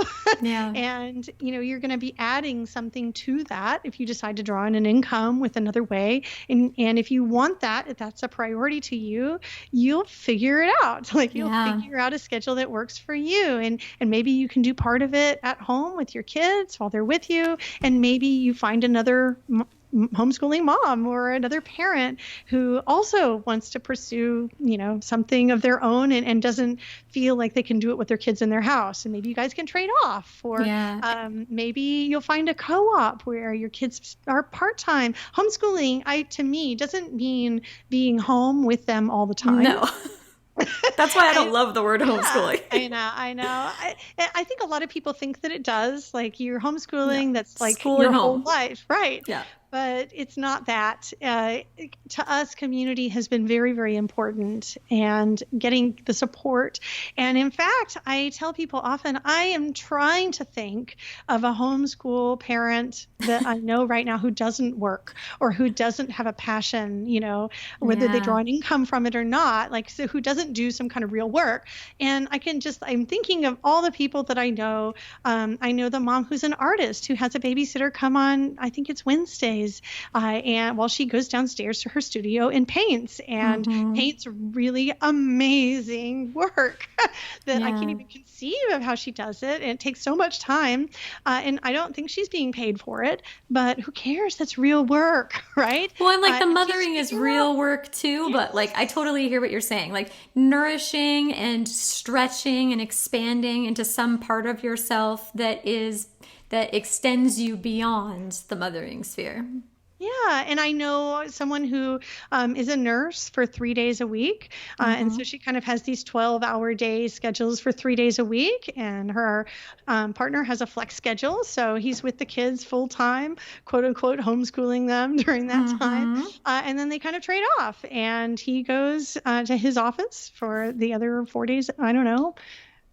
Just during the week, they just kind of trade off like that. Yeah, nurses and firefighters tend to have those kinds of schedules. Like my kids aren't in any drop-off programs right now, but they're in this homeschool band program where we're kind of there for several hours on Thursdays. And so I bring my laptop and my headphones and I get a lot of work done during that time. And it depends on what your work is too. When my kids were younger, I only did email coaching. There were no video sessions because I always had little humans who weren't always clothed and were never quiet, like on top of me. And I loved that. And so I sort of creatively found a way to integrate both. Like, so I don't want to tell my kids, you can't be on top of me right now. I like that. They like that. So how can I do this work that's meaningful and fulfilling for me in a way that is compatible with that? And so I was just doing email coaching so I could respond to them when I had a kid bouncing around on me or whatever. And then now that they don't, we're kind of in a new season and like they're all upstairs doing whatever, hanging out, playing together. And I can be down here in this, like at this desk and do video sessions, and there aren't people coming in and out. Like then I started offering that. So you can kind of be creative too about like, that passion you have or that interest you have. Like how can you be really creative in interpreting it so that it is compatible with whatever season you're in right now? Yes, and weekends too. Yeah. Weekends, you don't have to have the Monday through Friday schedule. Yeah, we're recording this on a Sunday. Right, exactly. So I think that it does take some creative thinking. Like, is the kind of work that I want to do for money going to be compatible with my life as a mom? And if not, then what can I shift around? What support can I get from other people in order to make it work? Or maybe, and I think often this is the expectation for us in the beginning of these journeys, maybe expectations are too high. Yeah. And they need to be lowered a little bit in order to make things work the way they need to Agreed. be. So let's talk about launching. Say somebody's been listening to all this and they're like, yeah, I'm inspired. I can do it. What advice do you have for women out there who want to harness a unique gift that they have and generate income while contributing to society in a meaningful way beyond motherhood? Where do we begin? How do we get something off the ground? Personally, I think it's with connection. I think a lot of people go at it from the how am I going to sell something aspect. And I think it's really, really important to get your mission. I mean, that's my thing, right? Yeah. to get your real, I don't want to use the word goal, but I guess your intentions centered. And so I would suggest doing some pre-work, just some real introspection on the things that you feel like you're good at, the things like you feel like you're not really good at, but that you might want to learn about, and the things that really you have never liked and you don't really want to be part of that lifestyle. And so if you kind of can come at it from that perspective of like, I'm going to create this new thing rather than I'm going to pick this thing to do and then do it the way someone else has done it. When you look at online entrepreneurs, none of them are really doing them in the same way. Like we all have little tricks, right? Like email autoresponders can be awesome and time-saving and wonderful and worth paying for. And boy, are they expensive. They are something that really hit me. I was not prepared for business expenses, and they can really rack up on you once you start dabbling in different technologies. But rather than saying, okay, this is the system I'm going to use and I'm going to sell this thing and I'm just going to go for it, I would spend some time with yourself, wherever it is that you think best, and really meditate on what do I really want to get out of this experience? And if it is like a monetary goal, I think that that's fine to start there. But I think that it's going to feel unfulfilling to you. Yeah, it's got to go deeper. Yeah. And so I guess I would start there. And the other advice I would give is I see a lot of people getting all hung up on the little minor details. Like I have to have the perfect logo and I have to have the perfect website and just do it. Yeah, I've got to go hire the photographer and just jump in. Yeah. And I don't want to say be authentic. It's really hard to be authentic. Like I feel like my sense of self and personality is always evolving. So I'm very authentic in many different ways and different contexts. But put your heart out there and just kind of put a feelers out there and start making relationships with people in that field where you want to work and put your energy into. And I think that those relationships and the real connections that you make from people that you do want to help or serve in some way will be inspiring to you and give you further clarity on what you really are going to be able to do to harness your gift and to also fill your spirit. Yeah, look around you in your life and in your world for a problem that you can solve, like something that you are uniquely positioned to improve. And in terms of like I agree with everything you said, and just adding on to it, like a financial piece, when I started out, and still is the case, I keep my financial overhead very, very, very low. So when I started out, like I paid for my website hosting and that was it. Like I taught myself how to like design and create the website. I mean, my husband helped in the very beginning too. And just sort of every step along the way, being kind of a jack of all trades. And as I would come to some need, I would learn more about it and get better at it. And which is totally like financial independence mindset, like really be a Renaissance woman and bulk up your skills in a variety of areas to keep your overhead really low. There's often this misconception that in order to launch a business, you have to have a lot of money. And I completely disagree with that. There was this one really popular blogger at one point who was running like a crowdsourced fundraising campaign to try and raise $20,000 so she could write a book. And I was like, wow. What?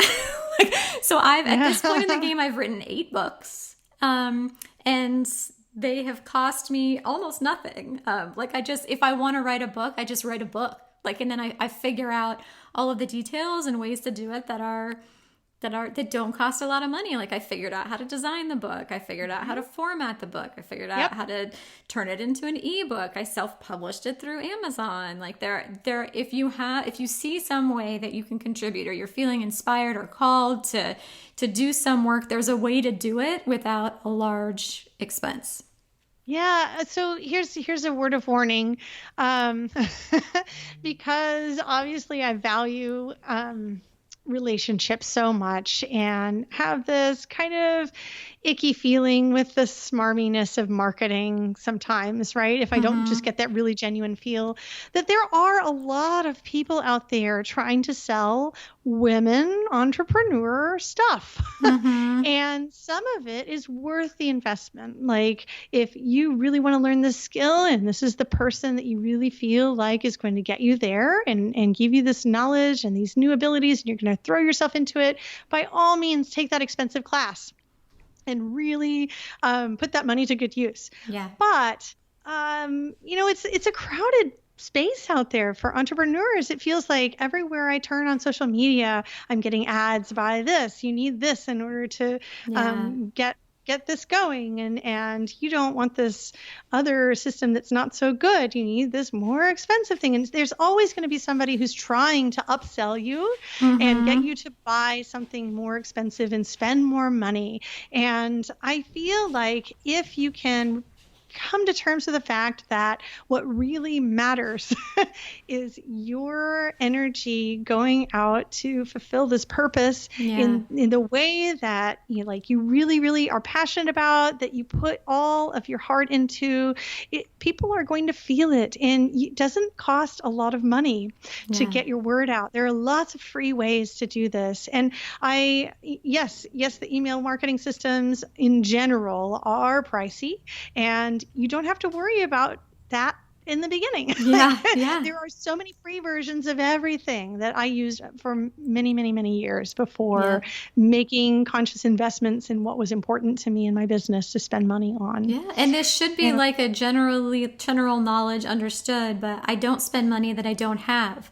So like as my business generates more money, then I have more money that I can apply toward things to help me elevate and grow my business, like you hiring the VA or, I started with website hosting and then I got an email list server or service. And then I got, I'm sort of each step along the way as my business generates a little bit more income, then I can, even like this podcast, like it does, there are some overhead costs with this podcast and Patreon covers them. And like I said, I would love to hire a podcast editor, but I'm not willing to hire one until the podcast generates enough money to cover that expense. And I try to use that mindset with like across my business with all things, to not spend money that I don't have, and to keep my overhead really, really as low as it can possibly be. I love that. I love it. spending money has been surprisingly, it feels really good when you get to, doesn't it? When you get to the point where you're able to invest in the business and not just invest in like, okay, I want to buy myself a new pair of shoes or whatever, but like I am making an investment in my business with this very intentional, like I made this money from my business and now I'm going to put it back into the business in order to grow it. It feels so good. It does. And that completely surprised me, just totally took me from surprise because I came at it from the other angle of like, I want to work for free and I don't value money. And I like, I'm not buying into the money value system. I just want to do what my passion takes me, like Star Trek, right? Like this society there, everybody just gets to do what they want to do. It's such a lovely idea. It's not the reality we live in. And so I was just super, super surprised when I made some money and then I got to put that money toward things that I had wanted for my business, but was unwilling to spend the money on until it was generating enough income. So. Yeah, and it feels so validating and rewarding too, because when somebody, every time you spend $1, you cast a vote for the world that you want to live in. And so for people to allocate $1 toward the mission that I believe in and that I really put my whole heart and soul into feels really good. And it feels really empowering to be able to take that $1 and invest it into the mission, like to further along this work that we're trying to accomplish. Yep. And not only that, but like the virtual assistant that I got to hire, who turned out to be so amazing. Every time she sends me an invoice at the end of the month, I feel so good about paying her. It just feels so good because, You're creating work for other women who want to live that integrated life.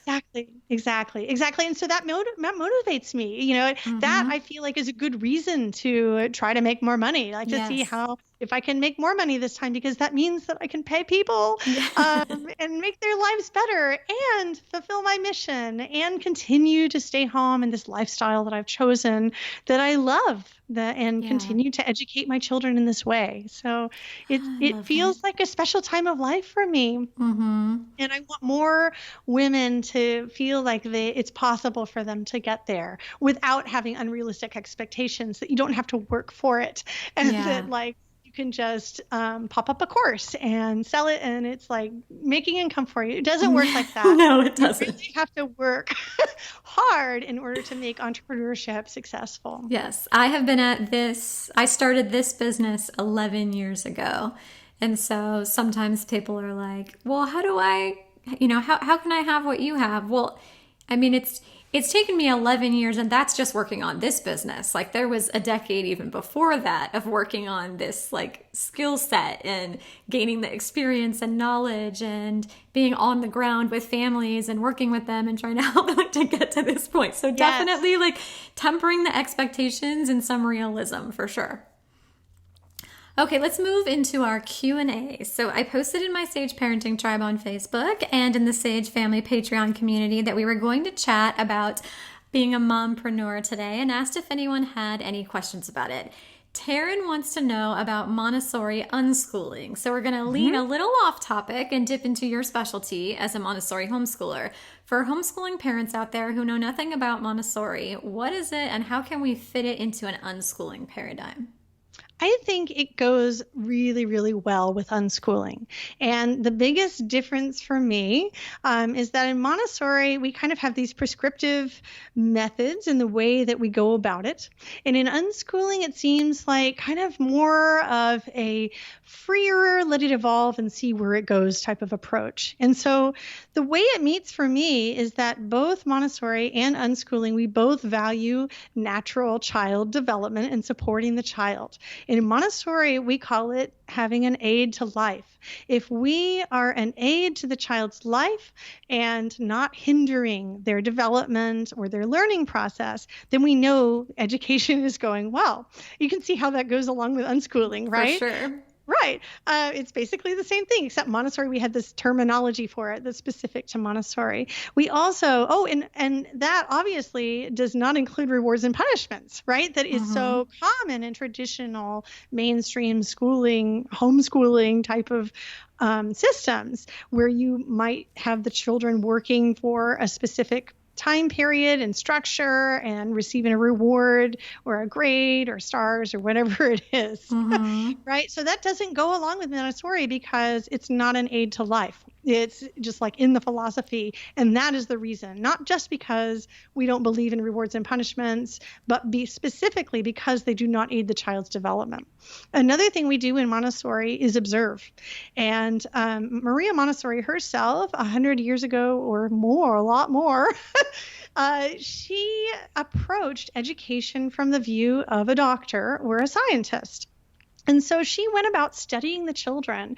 What are children drawn to? What do the children seem to like to do best? How do the children seem to be learning really, and pushing aside all of these preconceptions about how we have understood children to learn best, but really just observing the child. What is this child doing right now? And respecting the child's nature. Like, this child is drawn towards this thing and is engaging in this repetitive task, therefore it must be meaningful. And I think that in mainstream traditional education, homeschooling or otherwise, we tend to see the child and think, okay, what do I need to teach this child? What skill do I want this child to learn or know at this age? And in Montessori, we don't. We say, this is the child and general characteristics of what children in general like to do, between this age and this age. We'll say like between the ages of 3 to 6. That's the most common Montessori age. I think people discover Montessori usually in toddlerhood, and then it becomes very popular in those primary years.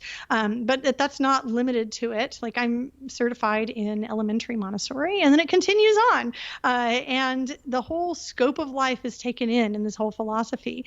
And so I think that is similar to unschooling too. In unschooling, we respect the needs of the child and the child's desires to learn something, and we really try to be mindful about not imposing our own expectations of that child or our own notions about what some book says the child should be learning or should know by this age. And we do that in Montessori too. I think a lot of people don't realize that because they see a classroom set up with all of these very specific materials. You'll see the pink tower there, the golden beads there, the rods there, all these other manipulatives that are our classic Montessori materials. And they'll think Montessori is about introducing all of these materials in order at specific times. And that's not the real philosophy. In what Maria created was this idea that if you give a child a rich, inviting environment that speaks to their developmental level, like their natural inclinations as children of certain ages, and give them options, that they will be able to make educational choices for themselves that nurture their own development and help them become the kind of adults that they are destined to become in life, like the best of themselves that they can be, that children have this hidden inner ability to do this. And I think that also goes right along with unschooling, that we trust the child to do whatever it is that their heart desires to do. And we just do it without that terminology that we use in Montessori to describe it. Like, there's different ways of describing it. But I think at the heart, we're really trusting the child, appreciating whatever it is that the child is drawn to doing, helping the child to become the kind of better version of themselves that they want to be, without imposing our own ideas about what that is or what that should look like. That is beautiful. And I want to invite people to, like, I know in a lot of these different camps, things can feel very dogmatic, like unschooler or Montessori or Waldorf or classical homeschooler, whatever. Yeah, not just that, but are you a radical unschooler or academic unschooler? Yeah. Like, what is that? Yes, and Why do we have to choose? I just want to remind everyone that here at the Sage Family Podcast, I really like to try and shake people out of that. And just say, like, there's a lot of really good stuff that, like, we never attended a Montessori school. I'm not certified in Montessori education, and I have consistently been very inspired and informed by the Montessori movement. So you can be really influenced in a positive way and find helpful things in different philosophies or approaches, even if you're not looking to, enroll in Montessori preschool. So I think that I totally agree that there's a lot of alignment between the two, and there's a lot of good that you can glean from the Montessori approach for sure. We as humans tend to want to put ourselves in one camp or another. It makes us feel secure to have a little community around us, Belonging. right? People like us, people who understand us, people who get us. And I think that that's fine until it prevents you from being open-minded about what other philosophies believe in or are doing or experiencing. If you find yourself in a position where you're saying, but we don't do that because we're Montessori, or but we don't do that because we're unschoolers, or we're Waldorf, or if you find yourself saying those kind of things, you might be leading yourself away from that more accepting path of we're all humans. We're all humans just trying to become better humans and to learn more about each other and to be happy in life. And to open your mind up to all the possible good stuff that could be helpful for your family. Yes, absolutely. All right, let's move into our deep dive. So the show notes can be found at sageparenting.com/podcast39. It's where you can also subscribe and get future show notes sent right to your inbox. So Aubrey, what are your favorite resources for people to dive deeper into this topic and include all your goodness in there too? Well, I think that when you are on a journey of being a mompreneur, I'll start there. I think that it can really, really feel overwhelming because there are so many people telling you that you need to do all these different things.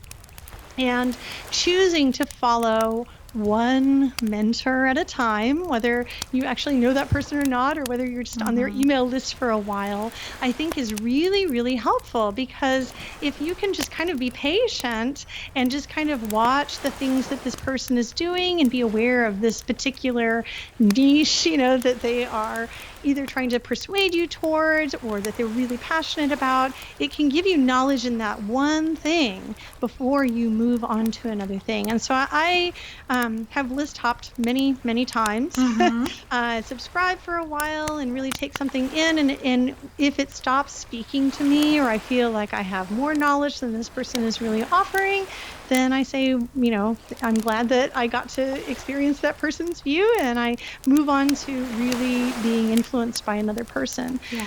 So some of the people that I've been influenced by are Mira Coton has this email marketing course that I took that's fantastic. And she has a business course too. And it's just been wonderful. And I was swayed by her as opposed to some of the more visible online marketer entrepreneurs, and there are so many of them. Because when I started getting emails from her and reading her content and watching interviews with her online, I started feeling like she was a genuine person who was maybe a few steps ahead of where I was, not like miles and miles ahead of where I was. And I felt like I could have the biggest learning impact by kind of studying her and learning from her materials and classes, because it was like where I was in the moment. And what's her name? Mira Coton. Oh, okay. I've never heard of her. I'll have to check it out. Yeah, I know. Like sometimes the best people are the ones that you've never heard of, who aren't the most visible, right? All right. Well, you'll have to send me a link, and I will include that in the show notes. Some of the people who are more visible that I really like Kate Northrup's message. Have you followed her at all? I am familiar with her work, yes. So I really like that what she brings to all of her work is like this super, super enthusiastic, positive vibe to everything. And I really enjoy following her on social media and just kind of getting that uplift. from the kind of entrepreneur things that she talks about. Somebody who I would love to pass on to your people is this woman. Her name is Tara Moore. Do you know Tara? No, never heard of her. She wrote the book called Playing Big, and I actually got to meet her in person at a park day recently, and then became enamored with her work afterwards. Girl crush. I know. It's a fantastic book. It's called Playing Big. And once you dive into that, I think it's not specifically about being a mompreneur, but it is about finding your own best spiritual self and learning how to be a stronger woman in today's world that often isn't as nice to us as we all feel like it should be. So those three people have been inspiring to me.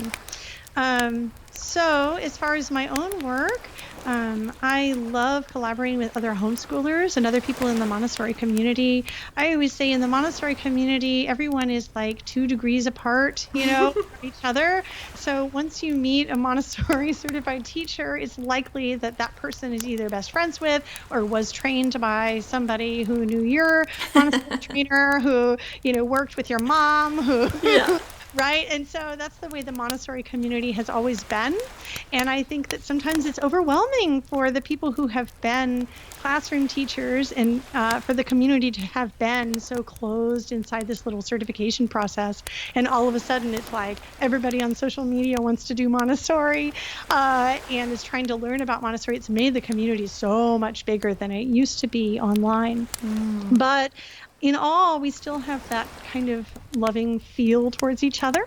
So my co-teacher is named Nicole Kavanaugh, and she is not a homeschooler specifically, but she is definitely a mompreneur that I very much admire and work with, and I get the privilege of teaching courses with her.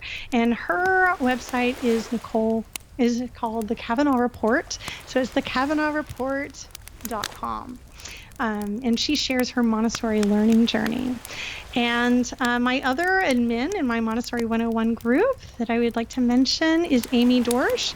And she's somebody that I very much admire because she was one of the 2 people who joined me in managing my Facebook group in the beginning. And then she took herself from being kind of at home with her children, with very little children, to getting her Montessori certification out of total passion for the method. And then I think her kids are in school now, but she's transitioning herself into working more online. So she got to take this big journey, parenting her children full-time while in school and working on this big certification process and then becoming an entrepreneur. So, and she blogs at Midwest Montessori, I think just Google Midwest Montessori. I will get all of the links for all of these things that you're mentioning from you, and I will include them all in the show notes. Yeah. And what about you? Like, if people are listening to this and they're like, "Man, this Aubrey chick is rad. I wanna get more in connection with her." Yeah, this Aubrey chick is such a geek. I love being a geek. I really do. I am so uncool in person. And I love it. I've always been a contrarian that way. Own yourself.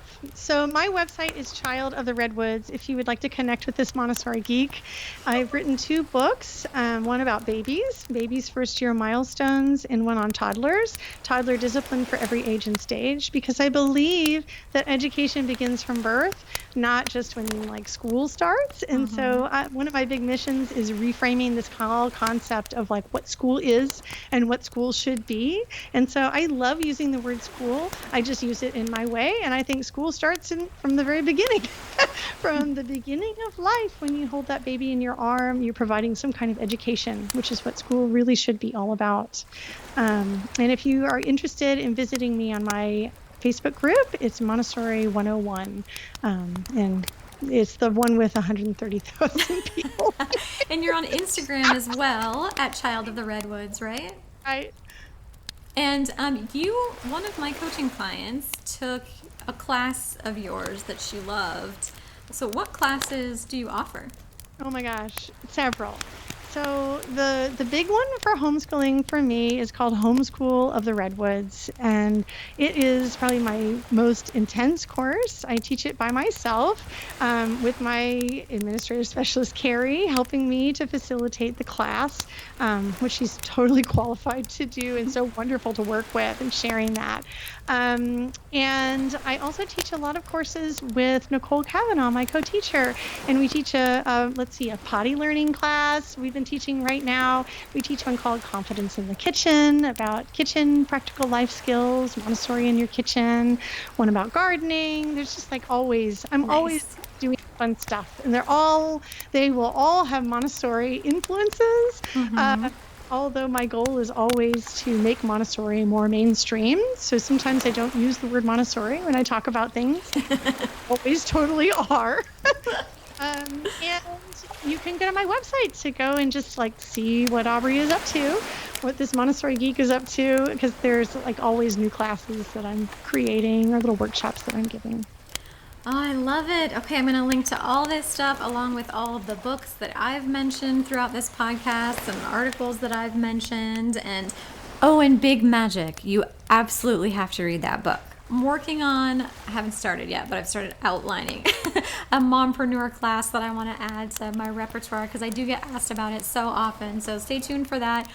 Aubrey, thank you so much for coming on and sharing this really wonderful conversation with me.